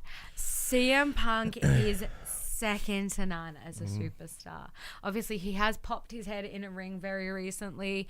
I love this. I have always had a huge thing for CM Punk. Like, as a superstar, he's just a phenomenal dude. He's amazing on the microphone. He's no holds barred. He tells it how he is. And that's why it's so engaging. I do love him. Craig has just said, please be AEW. Give me a second. You know, I would love to see him back in the WWE, but I feel like it wouldn't do him any favors. I feel like mentioning this, I feel like AEW would be a better platform for him. Yeah. So there are some things in like, as I'm not questioning Dash, I'm not questioning you, Dash, but like some of the details here don't seem to line up with how WWE work. Yeah. The idea of being in an open contract with Bellator, whichever it was, like Bellator. if it's that's MMA. not how WWE work. Like it's exclusive contract shit. Yeah. Either you're there or you're not. Like although the independent contractors, you are an independent locked in contractor. Yeah. So there's if it's going to happen, it has to be 100% locked in. As we've confirmed this week with Jericho opening up a storyline with New Japan. Yes. So he's been given to so he's although primarily at AEW. And a key stakeholder in AEW, he is going back to take on Kushida, I think it was. Not Kushida. No, not Kushida. No. Because Kushida just joined NXT. Yes. It'll come to me in just a second. No, I've blanked. Interesting. Like that hard. We'll come back to that. So the idea of with that conversation, so with that specific locked in conversation, it would have to annul that other contract for it to happen. Yes. And we should also mention, speaking of Jericho mentioned when he did sign up with AEW, that is the highest he has been ever been paid. Yes. So AEW have money. Yeah. Totally. They definitely do. Money. Dash did just say, I have 2 words for you, Brock Lesnar. And Craig responds with, I have 2 words for Brock Lesnar. Fuck you. Fuck off. Brock Lesnar. So that's where I'm sitting at for that. So, It's like, although I'm sure a lot of those details there are totally accurate, but I'm pretty confident he's not talking to WWE. With Dash saying that, though, that gives me an idea because we do know Brock has officially retired from USA, I believe. Allegedly, yeah. Allegedly retired, which means that there may be more angles for him in the WWE. Well, we know he is going to the Saudi show in June. Yes. With Goldberg, with Undertaker. I think Brock CM Punk could be a huge thing. Yeah, it would be pretty bad. That would be pretty mad. So, I guess at the moment, because it is all so speculaty, it's all up in the air. Like, we can only just hope and pray that we can see, we can just hope and pray that we see them come to the main stage. Okada. Is it Okada? Okada. I'm pretty sure it's Okada. Yeah. Like, it's Chris Jericho versus Okada. So my brain just went, Okada. I'm like, yeah, that seems about right. That's the best place. Craig does say the only reason to get more Lesnar is to get more Heyman. Couldn't agree more. Everybody wants to see more Paul Heyman. He is one mouthpiece and a half, and he is so good at it. It's true. But yeah, I don't know. I'd really love to see CM Punk back in the WWE. Whether it'll happen or not, because they did end on really, really, really bad terms. Yep. I guess, forgive and forget. If money talks. Yeah, money talks, and yeah, if they're gonna offer him that much, like, take it. Yeah. Take the money. Like, I don't blame him for wanting to get paid. But yeah, I don't know. I'm so torn. I'd love to see him at AEW. I'd love to see him back in the WWE. It could be a big old kick in the face for him to be in talks with WWE and be like, well, AEW. Yeah. So who knows? Let us know what you think of the juicy. Well, I got a hiccup halfway through that. Yeah. That's really weird. Backstage information that Dash has whipped for us together. That's not a sentence. Whipped together for us in this dirt sheet. Be sure to, as always, comments below. Facebook, live in the chat, Twitter, not all those things, all the places. Yeah. Come chat to us. That brings us to the end of this episode of The Young and the Wrestlers. Hope you enjoyed your time chatting about the wrestling, because this wrestling conversation happens every Friday morning at 8 a.m. on your podcast services, 9 a.m. on the YouTubes. If you want to join that wrestling conversation, as we've said for like the fourth time now, facebook.com/groups/thepopculturist, Discord in the description below, email in the description below. Also chat to us on Twitter. Yes. I'm at HaggardMC. That's HAGGARDMC. This is at Jem the Piercer.